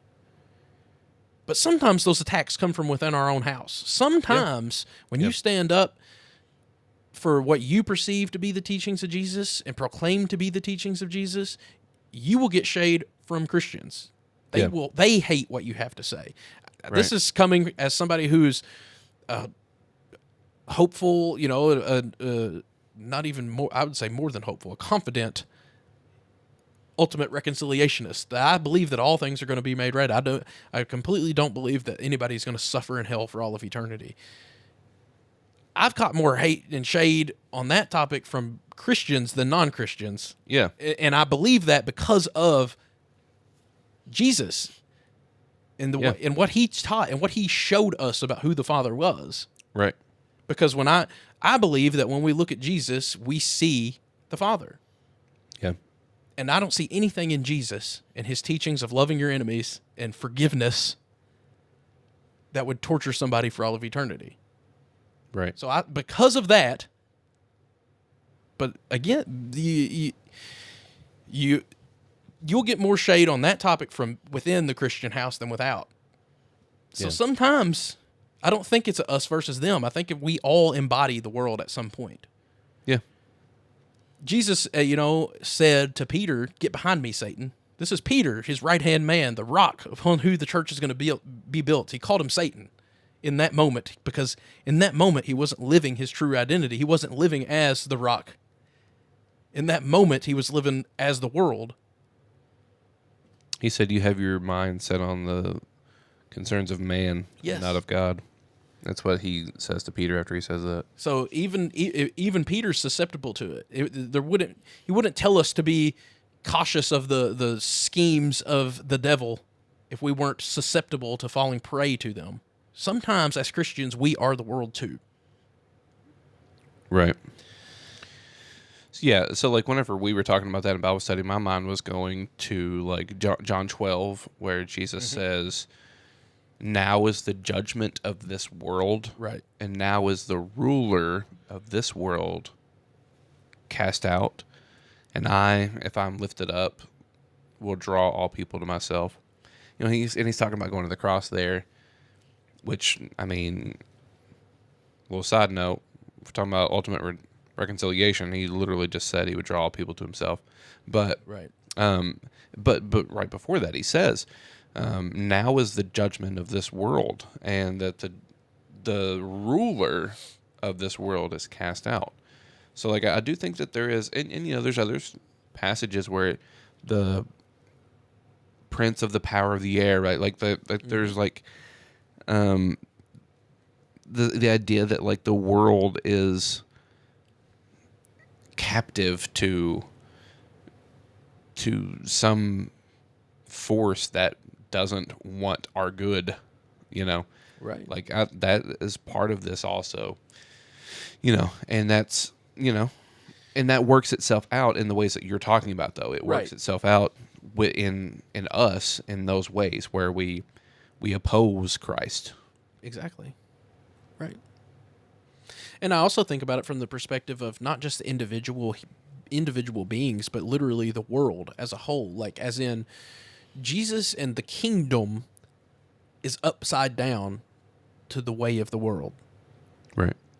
The way of the world tells us retribution is the way to go. It tells us an eye for an eye is the way to go. It tells us that we've tried turning the other cheek, and that just doesn't work anymore. Right. Right? Yeah. That's the way of the world. Yeah.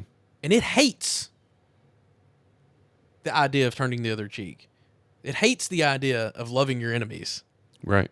It hates the idea that instead of seeking retribution, we're going to seek reconciliation. Instead of swinging back, I'm going to turn the other cheek. The world hates that. And again, when I say the world, I don't mean individual people. I'm talking about the world itself as a whole, the order of things. Yeah. Right. Because the world has fallen. That's just basic Christian belief that the world has fallen. Like, that's why the world is opposed to the way of Christ, because it's fallen. Yeah, it's upside down. It's up. That's why I've started referring to. I now refer to the kingdom of the kingdom of God or the kingdom of heaven as the upside down, like on Stranger Things. Yeah, it's the upside down. Yeah. But the only difference being in Stranger Things, the Upside Down is a pretty scary place. Right. And in this, it's the complete opposite, where the world is the scary place. Right. The Upside Down is the good place.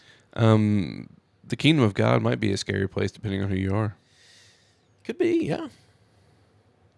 If you're in love with the world and the power and the worldly systems, you know. I mean, that could be that talk of both heaven and hell being God's love. Yeah. It's not. There's no difference in the substance, which I know that's a weird word to use there, but that's just it's a language thing. Yeah. Because I'm sure it's not a substance in the way that we imagine substance, but Right.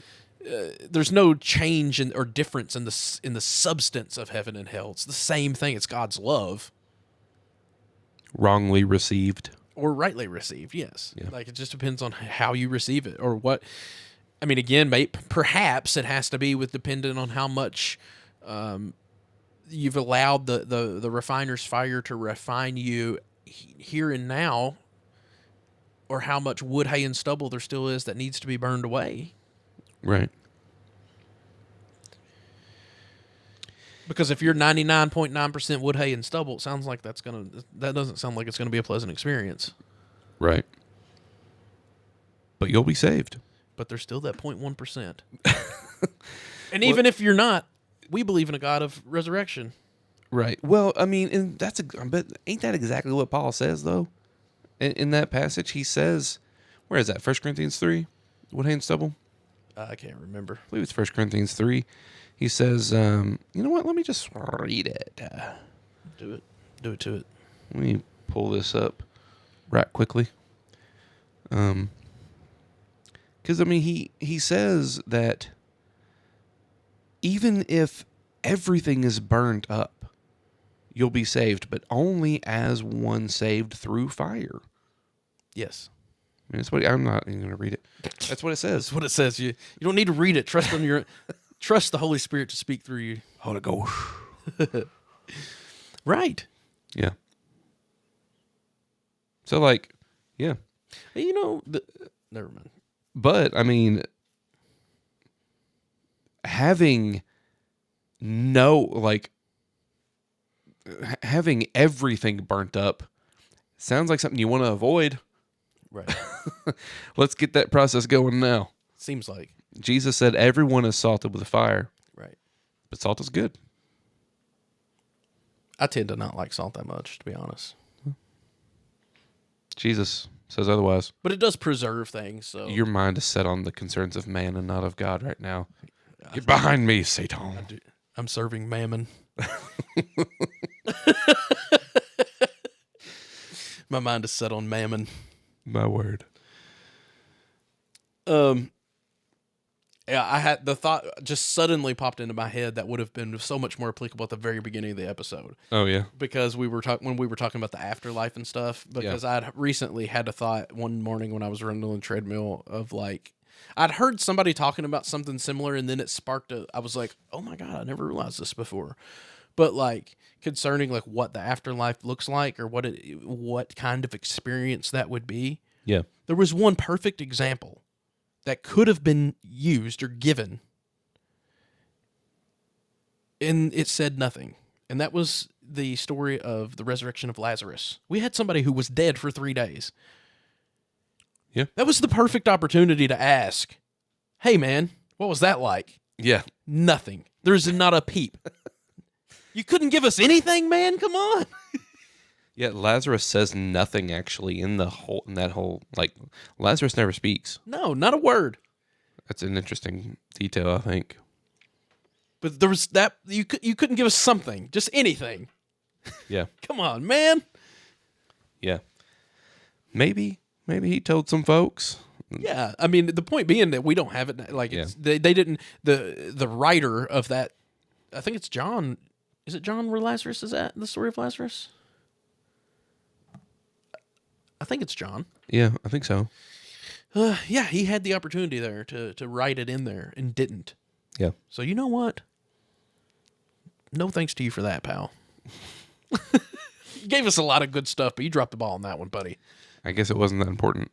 not to him. But that in of itself could be profound. It wasn't that important to him. Yeah. Yeah, I don't know. Yeah, I don't either. It's just an interesting thought. It's an interesting thought that we didn't get anything there. So, but that was way more applicable to the beginning of this episode than the end. Yeah.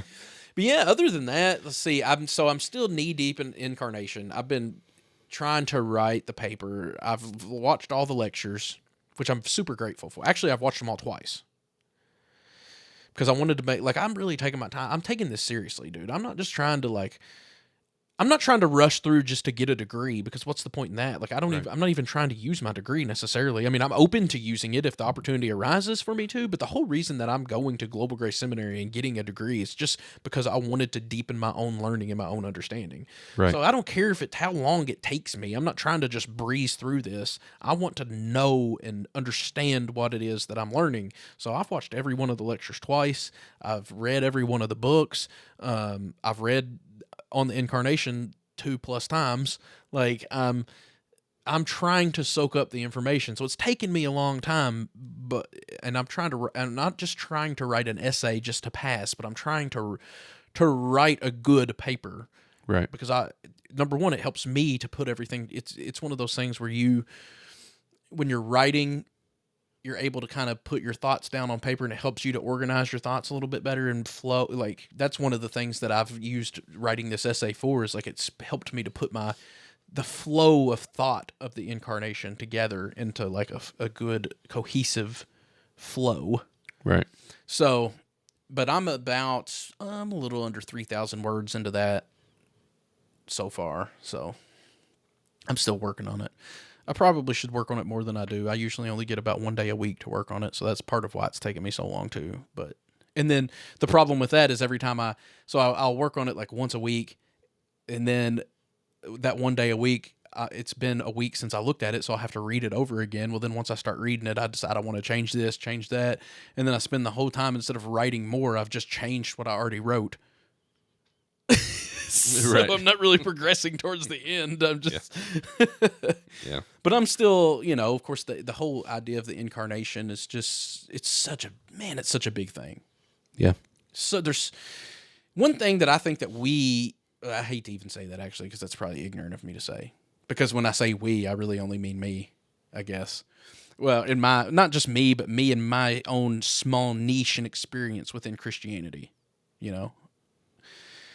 Well, what I was going to say was that we tend to, I think, lose sight of just how, because we think that doctrine is just set in stone doctrine, and it's been that way from the beginning, or that sort of seems to be the thought that we have about these things. We lose sight of the fact that, man, all the doctrines that we have today are things that have been wrestled with for thousands of years. These are things that have been argued about. There's been various schools of thought.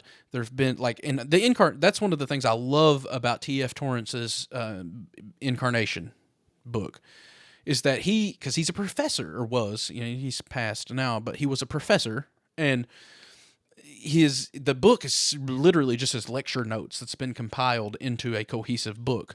So he's not just telling you what he thinks. He's telling you the history behind it, and how he's showing how the doctrine of the incarnation has evolved over time. And maybe that's not even the good way to say it, how man's understanding of the incarnation has evolved over time, and talks about the various different schools of thought within it, and talks about some of the different creeds in the councils where they wrote the creeds, and the reason sets the history around that, about like why certain things had to be addressed in those councils and creeds, you know what I mean? Because it's just understanding that history is something that I've gained an insight in, and it makes me feel, I don't know what's the right word for it. Encouraged, it seems like a weird thing to say there, but it is a little bit encouraging to know that, like, if you don't get it, man, you've got 2,000 years of people wrestling with it because they didn't get it either. Like,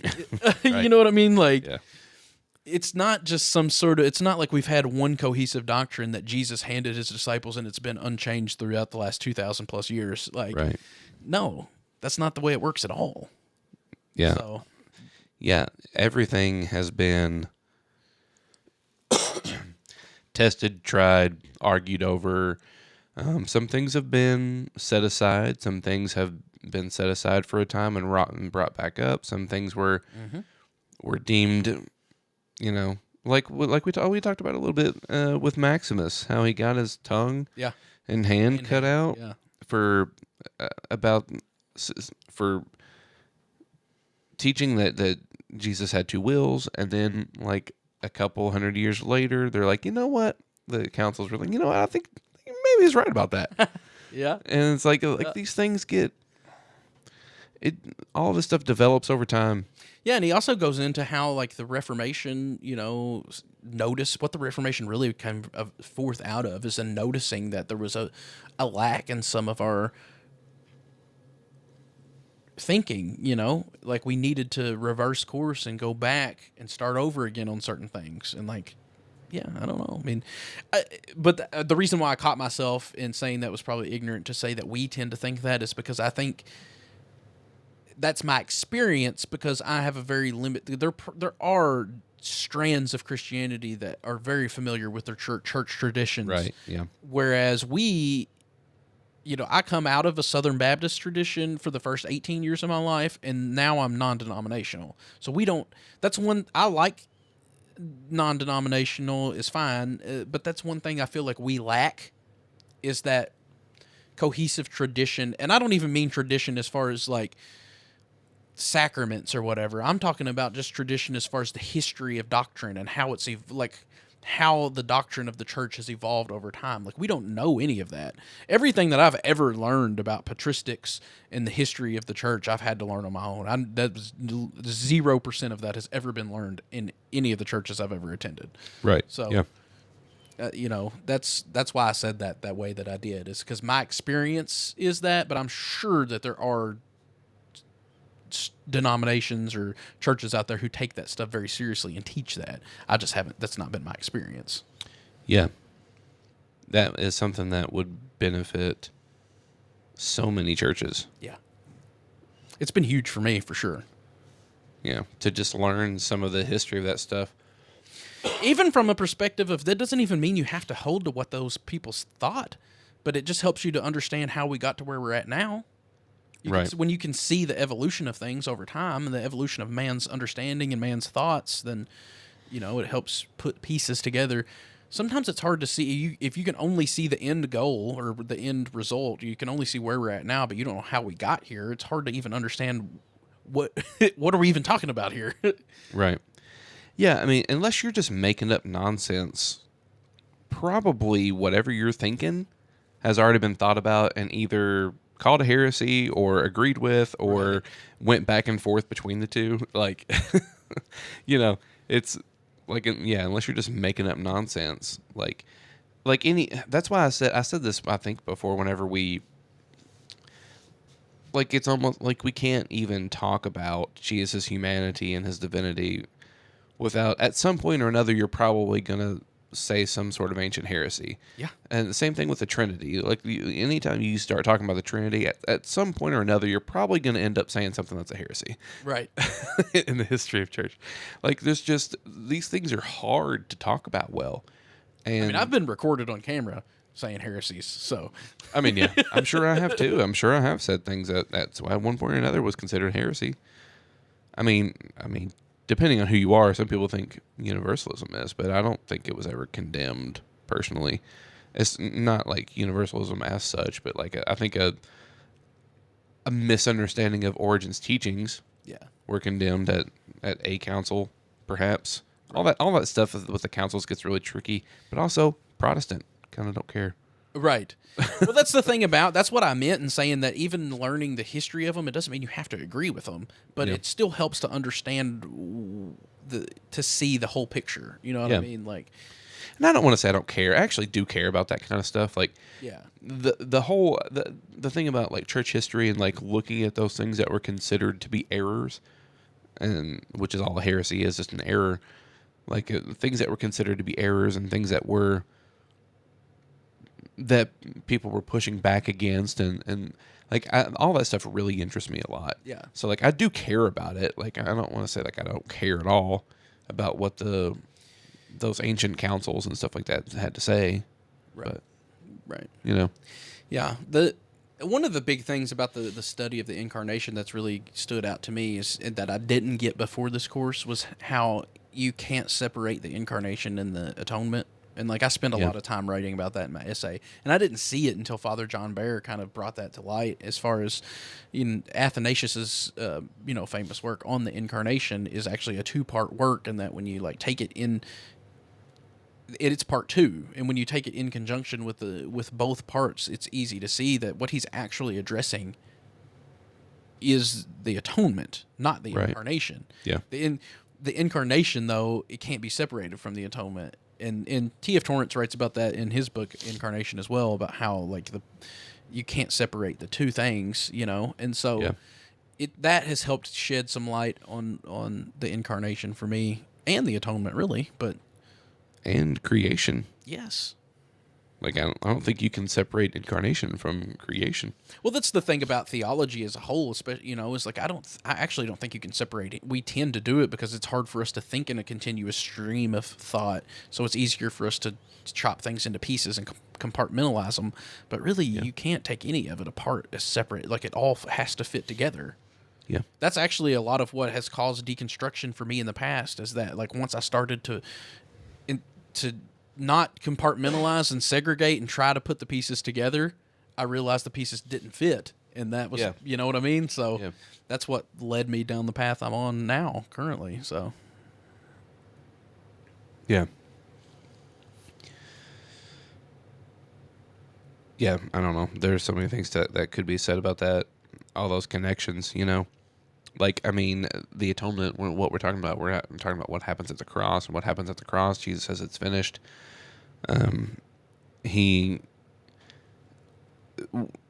This is one thing that I know I sent you in a text, but like, in Genesis, whenever it says God created man, when it talks about God creating man, like, and then you read John's gospel and Pilate says, "Behold the man." right. Like, in other words, this is the man. This is what the pinnacle. This is the purpose of everything. This is the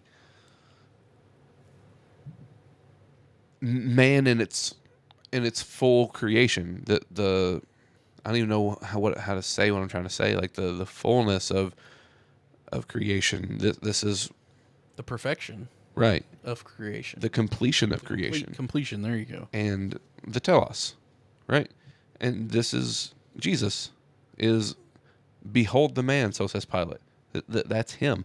And this is when he's going to the cross and he says it is finished, and in other words, creation is finished. And the New Testament authors, they say, if anyone's in Christ, he's a new creation. You can't separate creation from the atonement or from incarnation. Right. What the way Torrance words it is he says that they're both points on one line, basically. You've just at opposite ends of the same timeline. You've got the incarnation and the atonement, but they're between the two. They're connected.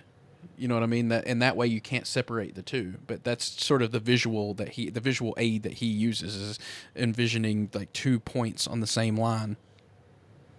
2 bookends, I guess you could say. Yeah, perhaps. I don't know how I feel about that. Well, take it up with him. Yeah, take it up with Torrance. I guess. I'm just telling you what he said. Yeah. I haven't even read it, so right. Who knows? You're getting it from me, and I'm probably not even saying it right. So yeah, I probably should just join you, huh? Yeah, I tried to tell you that right from the very beginning. I know it's a lot more expensive now. I know. Look what you did. It's like double the price. The tuition. Look what you did, you jerk. The tuition is double the price now for Global Grace. It really has been a huge... Man, I love it. I'm so thankful for it. it's been it's in the end. Again, I don't even know what's the goal with it other than just to learn for myself. Yeah. It's been so good. It's been a good thing for me. So I'm glad. I'm glad I did. It was a good investment. Right. Yeah. Not maybe not financially, Yeah. but You're probably not making that back. But spiritually, yeah. it was invaluable. So Right. Well. You know what? I mean, I don't know. I don't know how much longer we want to go. It's up to me. It's up to you, man. I was gonna maybe bring up some things that I had been thinking about. Yeah, let's do it. But I don't know. You know what we need to do? Been going almost 2 hours now. We need a switch down here we can flip and tell our assistants upstairs to bring us something to drink. He could use some water, huh? Yeah. Yeah, me too. No, what have you been thinking about? Let's do it. I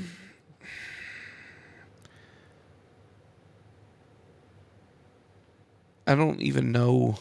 Just say it. So I've been thinking about I've been thinking about a lot of different stuff, but like one of the things that I've been thinking about recently is like some of the things that Jesus says. Like I've been kind of just like wondering if like, man, Jesus just says some weird stuff sometimes. Yeah. And I don't even mean like it's funny to say it that way, but yeah. But like I don't even mean like things that are like you know what he's saying but you don't want to do it because it's hard. I don't mean that. Right. I mean like what are you actually saying and like what does this mean? Because I don't know what it means, but if it means what maybe I think it means, then it has like crazy implications that I don't know what to do with. That kind of stuff. Yeah. You know what I mean? I mean, maybe an example that comes to my mind, I don't know if this is actually what you would consider an example, but I would lump it into this, is like where he says like, if you don't hate your brother or your sister, or your mother, or your father, then you're not worthy of me, right? Like that's potentially one of those. Yeah, that's a weird saying, right? Yeah. That's a thing that's kind of weird and seems out of character. Like not exactly sure what that means or how to use it or. Yeah, but there was one that came up recently in our Bible study. Do you remember what I'm talking about? Where he said something that was. I've literally only been the last 2 weeks. I don't know. Well, I mean, it was in the very last one we had where you were there. We did the Zoom call. Yeah. I didn't bring it up. Remember, I think I texted you about it, but I didn't actually bring it up in the call. I don't remember. And I don't remember exactly what he said either, but I remember just thinking like, you know what? Maybe I'll just look it up. It's John 15. Yeah. I'll just look it up and see what he says. But like I've just kind of been thinking about but all of that got me to think more about like kind of revisiting something that I'd thought about before, which is like, you know, we talk about Jesus. Well, you have to get in touch with who Jesus is, what he said, what he did, and all this. And like I've said that I don't know how many times on this podcast. Right. But then like there's certain things that like Jesus says and that Jesus does that like I don't know what to do with. Right. You know what I mean? So then it's kind of like I don't know. Am I even like saying anything that's worth saying there? When I say that, like, do I even follow that myself? I guess I don't know how to explain that, but there was something that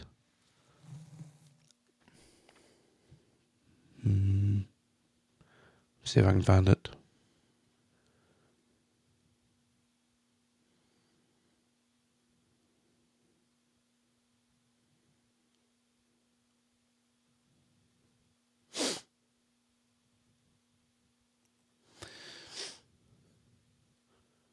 I'm not doing a very good job of filling time for you. Sorry. It's fine. I can cut it out. It's a lot harder to cut out with a video, though. You have to transition it somehow. Well, actually, Riverside has this fancy thing where it's got like the transcription. Uh-huh. You just like click on the words and delete it, and then it takes it out. Nice. So it's pretty cool. There you go, Riverside. You've redeemed yourself from our slander of you earlier. Man, what the freak? Where's it at? With the French toast. Oh, mother. Yeah, I don't remember the specific example. Yeah, I don't know. It would be hard for me to even find, probably in my messages, because we've. Oh, here it is. It's So what I was talking about is from John 15. I'll start in verse 22. If I had not come and spoken to them, they would not have sin. But now they have no excuse for their sin. Whoever hates me hates my Father also. If I had not done among them the works that no one else did, they would not have sin. But now they have seen and hated both me and my Father. Yeah. Which sort of goes in line with the writing in James, right? To them who know right and does it not, to them it is sin, or something like that. I can't remember the exact phrasing, but Right. it's sort of the same sort of idea of like, well, then is it better just to be ignorant? Right. Yeah, like it is a weird thing to think about, like, because I mean, if you just take what Jesus said there at face value, people wouldn't be held accountable for anything. They wouldn't be held accountable for their sin. Right. If he hadn't come and said the things he did, and said and did the things he did, people wouldn't be held accountable for their sin. But Right. since he did, Right. they are. And it's like, I mean, and I understand this is just like one section. I mean, you have to take the whole context of the whole scripture. Right. But like, if you just take that phrase there and you think about the implications of that, it's kind of like, well, maybe you shouldn't have come, Jesus. Right. Like, would we have been better off? Would we not have been held accountable for our sin if you hadn't come? You know, it's a, and I know that maybe that seems like a silly example, but that's just like an example of like just like strange things that are said that, like, you know, if you think about them, it's kind of hard to understand what he's saying there. Right. Yeah. And I mean, I don't know. It's just like, and then there's Don't you know that the Bible clearly says?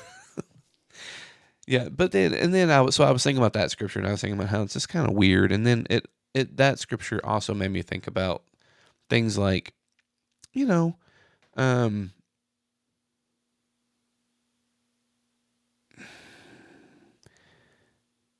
parts of the Jesus's teaching where he doesn't sound very Jesus-y. Right. Which is a weird way to put that, right? Right. But you know what I mean? Like, there's certain times whenever Jesus, and a lot of it's in the parables, and that's important because the parables aren't meant to be taken literally. Right. You know, there's stories, but like a lot of the stuff, there's some things that Jesus says that seem out of character for him. Right. You know? Yeah. And so that's an interesting thing to think about, and it's kind of like, you know, I don't know.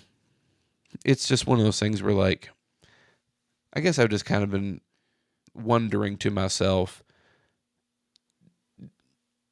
do I have a misconception of who Jesus is? Right.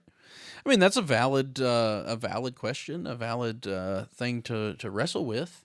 There's a lot of things wrapped into that, actually, because it comes back to like how you read the Bible or what it is. You know what I mean? Like that, some of that can be wrapped into that same conversation. Can you even actually know who Jesus is in his fullness? I don't know if you can even. Maybe that's the point. Well, yeah, I mean, I'm immediately thinking back to, I think it's in Ephesians, right? Paul saying that, like, he prays that we would all come to the full knowledge and understanding of this incomprehensible thing that is Christ within. Like, The love of Christ. yeah, it's like I don't know, from that perspective, it's a good point. Maybe it's something that we're always continually learning.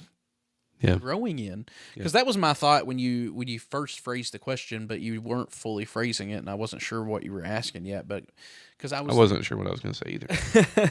Because my thought was like, I think that you can have I think it would be a flawed understanding to think that you perfectly know everything about Jesus. You know what I mean? Like as far as like you're in perfect alignment with him Right. on every topic. Yeah.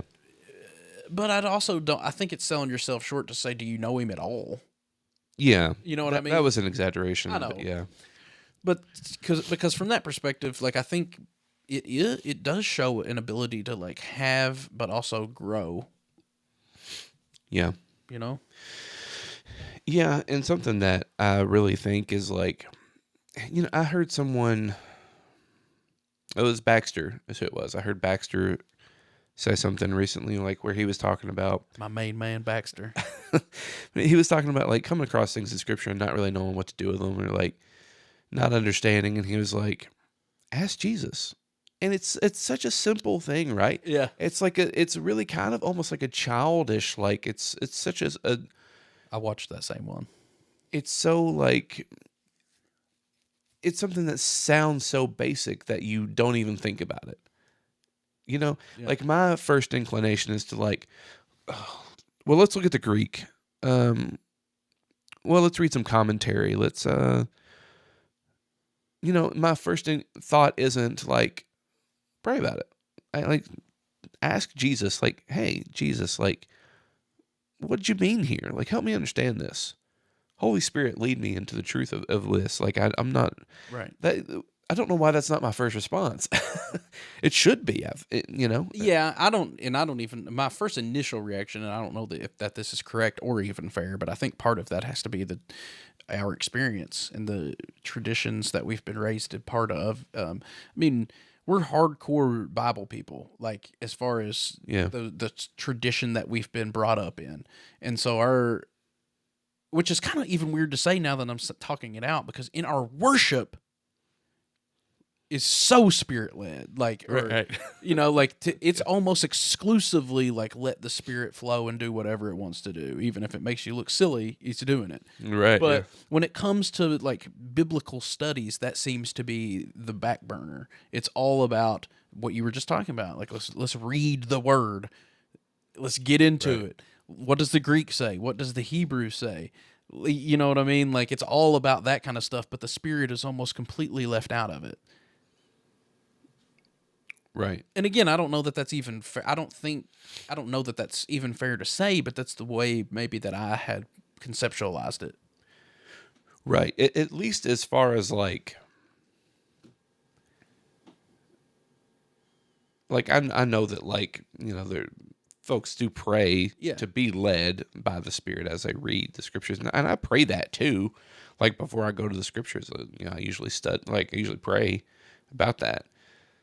But like finding something that really sticks out to you that's really strange like that, and then like just the idea of like stopping and taking that to Jesus and asking him for the answer, like or for like clarification, Right.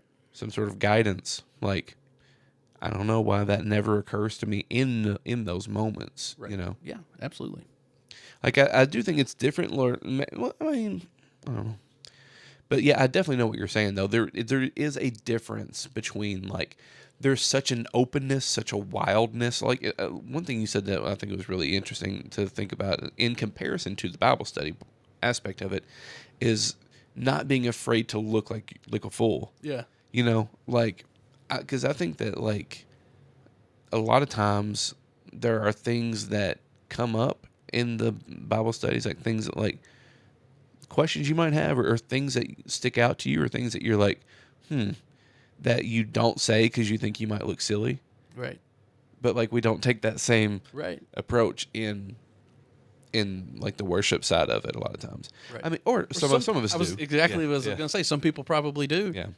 Or well, probably everybody does from time to time. But Yeah. in that I've done it. in that moment, in those moments, you probably.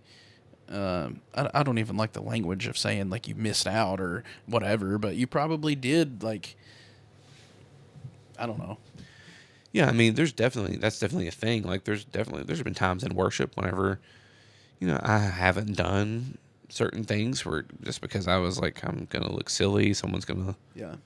or like even, times whenever I felt like I had like a word for the church or Yeah. for some individual, like something that come to mind, and and I was like, I didn't do it because I thought it would be weird, Yeah. you know. Or if you're like me, I'm someone who's always trying to think like things have to make a logical sense, or it doesn't compute for me. So I'll be like, well, what would be the point in that? It makes no sense. Right. It's not logical.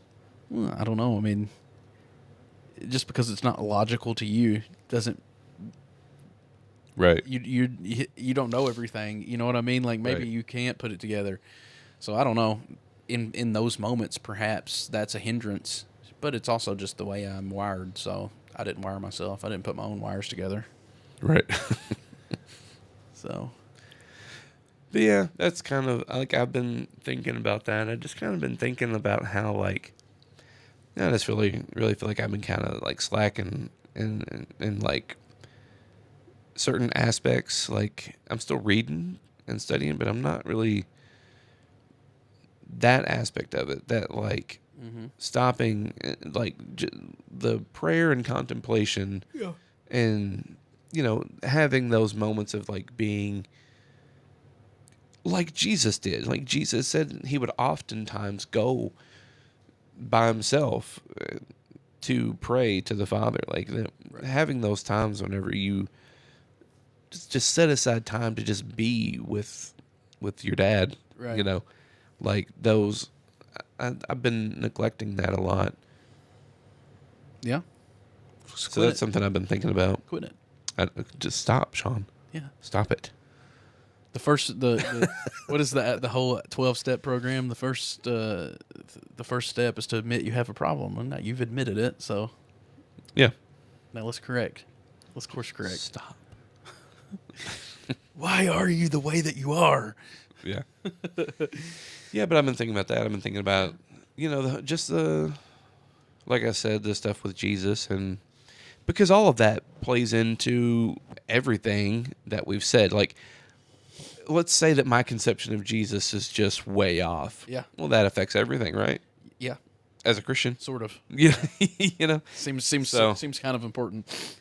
But at the same time, it's something I've been thinking about a little bit, but it's not really something that's been it's not really something that's been like bothering me, Yeah. because like I really do feel like, I mean, I don't, like I have a genuine conception Right. of Jesus. Like if I can read, if I can go to like somewhere like Got Questions, like very Calvinist leaning website, and like they're saying this is who Jesus is, and I'm like, if I can agree with that, then like, all right. If both of us can agree, like surely there's some common ground here. Like surely, Right. surely I know who Jesus is in this respect at least. But it's it's just something I've been thinking about, like the depths of who Jesus is, and like and how I don't want to get him wrong. Yeah. I don't want to say Jesus is for this and not for that, and like be wrong about all of that. Right. And that sort of ties into something that I've also kind of been on here lately, which is just not holding so tightly to things, which is both it's kind of a double-edged thing, because I'm not saying that you shouldn't hold tightly to the things that are important to you and like your own conceptions, but what I mean by that is also acknowledging that there's a million other ways to see it, and that your way of seeing it is just one possible way. And that doesn't mean that your way's wrong, and it doesn't mean that you need to give up your way of seeing it. But you also don't have to necessarily force everyone to try and see it your way. And I've really been applying that with like scriptural studies, because I've always been very much it's either a this or that, a black or white, this or that. And I really tried to move from this or that to a yes and, of like the scriptures, my understanding of what the scriptures says this, your understanding of that same scripture says this, which is different than my understanding of it. And it's not yours or mine, it's not this or that, but it's yes and. Like, they're both good readings. They're both very possible. And I don't know which one the original author had in mind. I don't know, blah, blah, blah, blah, blah. But what I do know is that the way you're reading it and the way I read it are different, but they both lead us in the right direction. They're both good readings. Right. Yeah. You know what I mean? And so I'm trying to be, and not necessarily trying to force my interpretation or my understanding on people. I think it's good and helpful to have your own understanding and your own interpretation to help people to see what you're trying to say, but that doesn't mean that they have to only see it your way. I guess is what I'm Right. trying to say. You know what I Yep. mean? So I think that makes the scripture so much more alive and so much more applicable, and so it gives them such a profound depth when you quit trying to box it into this or that, and you're like, it's the way I understand this. I mean, and really, it's just common sense, because how many times, I think Steve even said it on Bible Study Wednesday, about how you can be reading the same scripture over and over and over and over again, and the 150th time that you read that same scripture, you get something totally different out of it. Right. So then, of course, if we're talking about two different individuals reading it, you're probably going to get different things out of it. That's not a bad thing. Yeah. That's a great thing. Like, Right. as long as, now, again, we've said this before too, there are bad readings. Yeah. And bad readings do need to be like exposed as bad, and in a loving way, of course. Right. But, shown why that's a bad reading. But there's also a million good readings. Right. So, Yeah. but that kind of goes into the reason why I brought that up is it's sort of a similar line of thinking of like, what Jesus said this, but we can read Jesus' teaching on something or Jesus' parable. You could read it, I could read it. We could get two totally different things, but they're both good readings. You know? Or they're both bad. They could be both bad. Yeah. But yeah, and anyway, I don't know what else to say. I feel like I haven't really said much this episode, and when I have spoken, I've added nothing. Well, actually, it's kind of funny you say that, because at the beginning, I felt like I was adding nothing. You were talking about something, and I realized I was just listening, and I wasn't like engaging with you. But it wasn't because I was just listening to what you had to say, and then I was like, well, I'm not saying it. And this is going to be a podcast where Sean does most of the talking, and I'm just listening.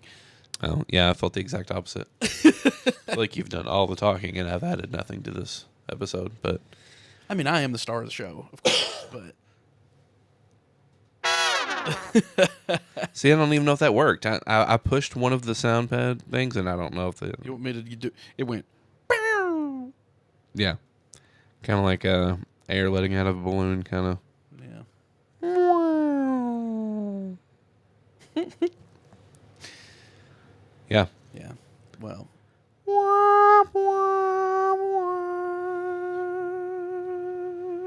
One thing about doing a podcast with me is that I'm usually never short on words. Yeah. I'm full of hot air and bullcrap. Yeah, I mean, we haven't really.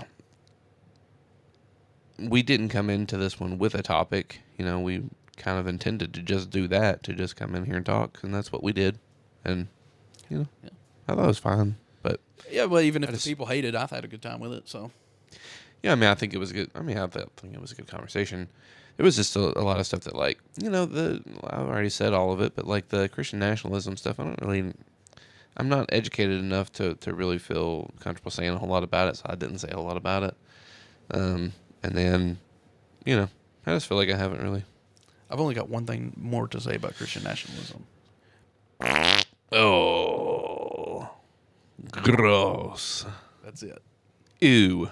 Is that what you have to say about it? Yeah. Ew. Yeah.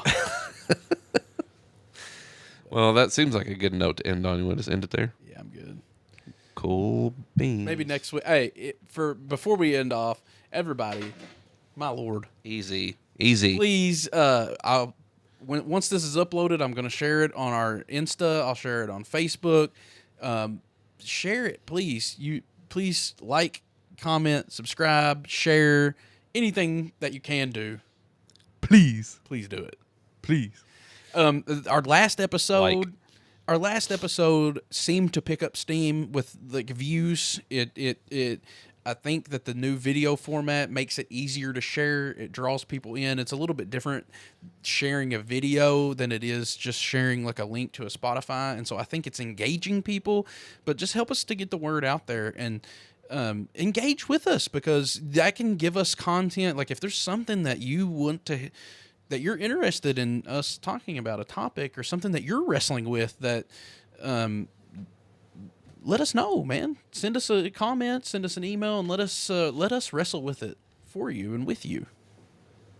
Yeah. So, yeah. Yeah. I know for sure that likes get, that's how the algorithms work. The Right. more likes we get, the more it gets pushed out to people, Right. to more people. So, But yeah, the more feedback that we can get, as far as like, it would make it probably could help us to make the show more engaging, because it helps us to know what you are interested in, what you want to wrestle with or talk about, and gives us ideas for topics and gives us more content to share with you guys. So yeah, just engage with us. But we love you. Even if you don't love me, I love you. okay, bye. Bye. That was terrible. Was it?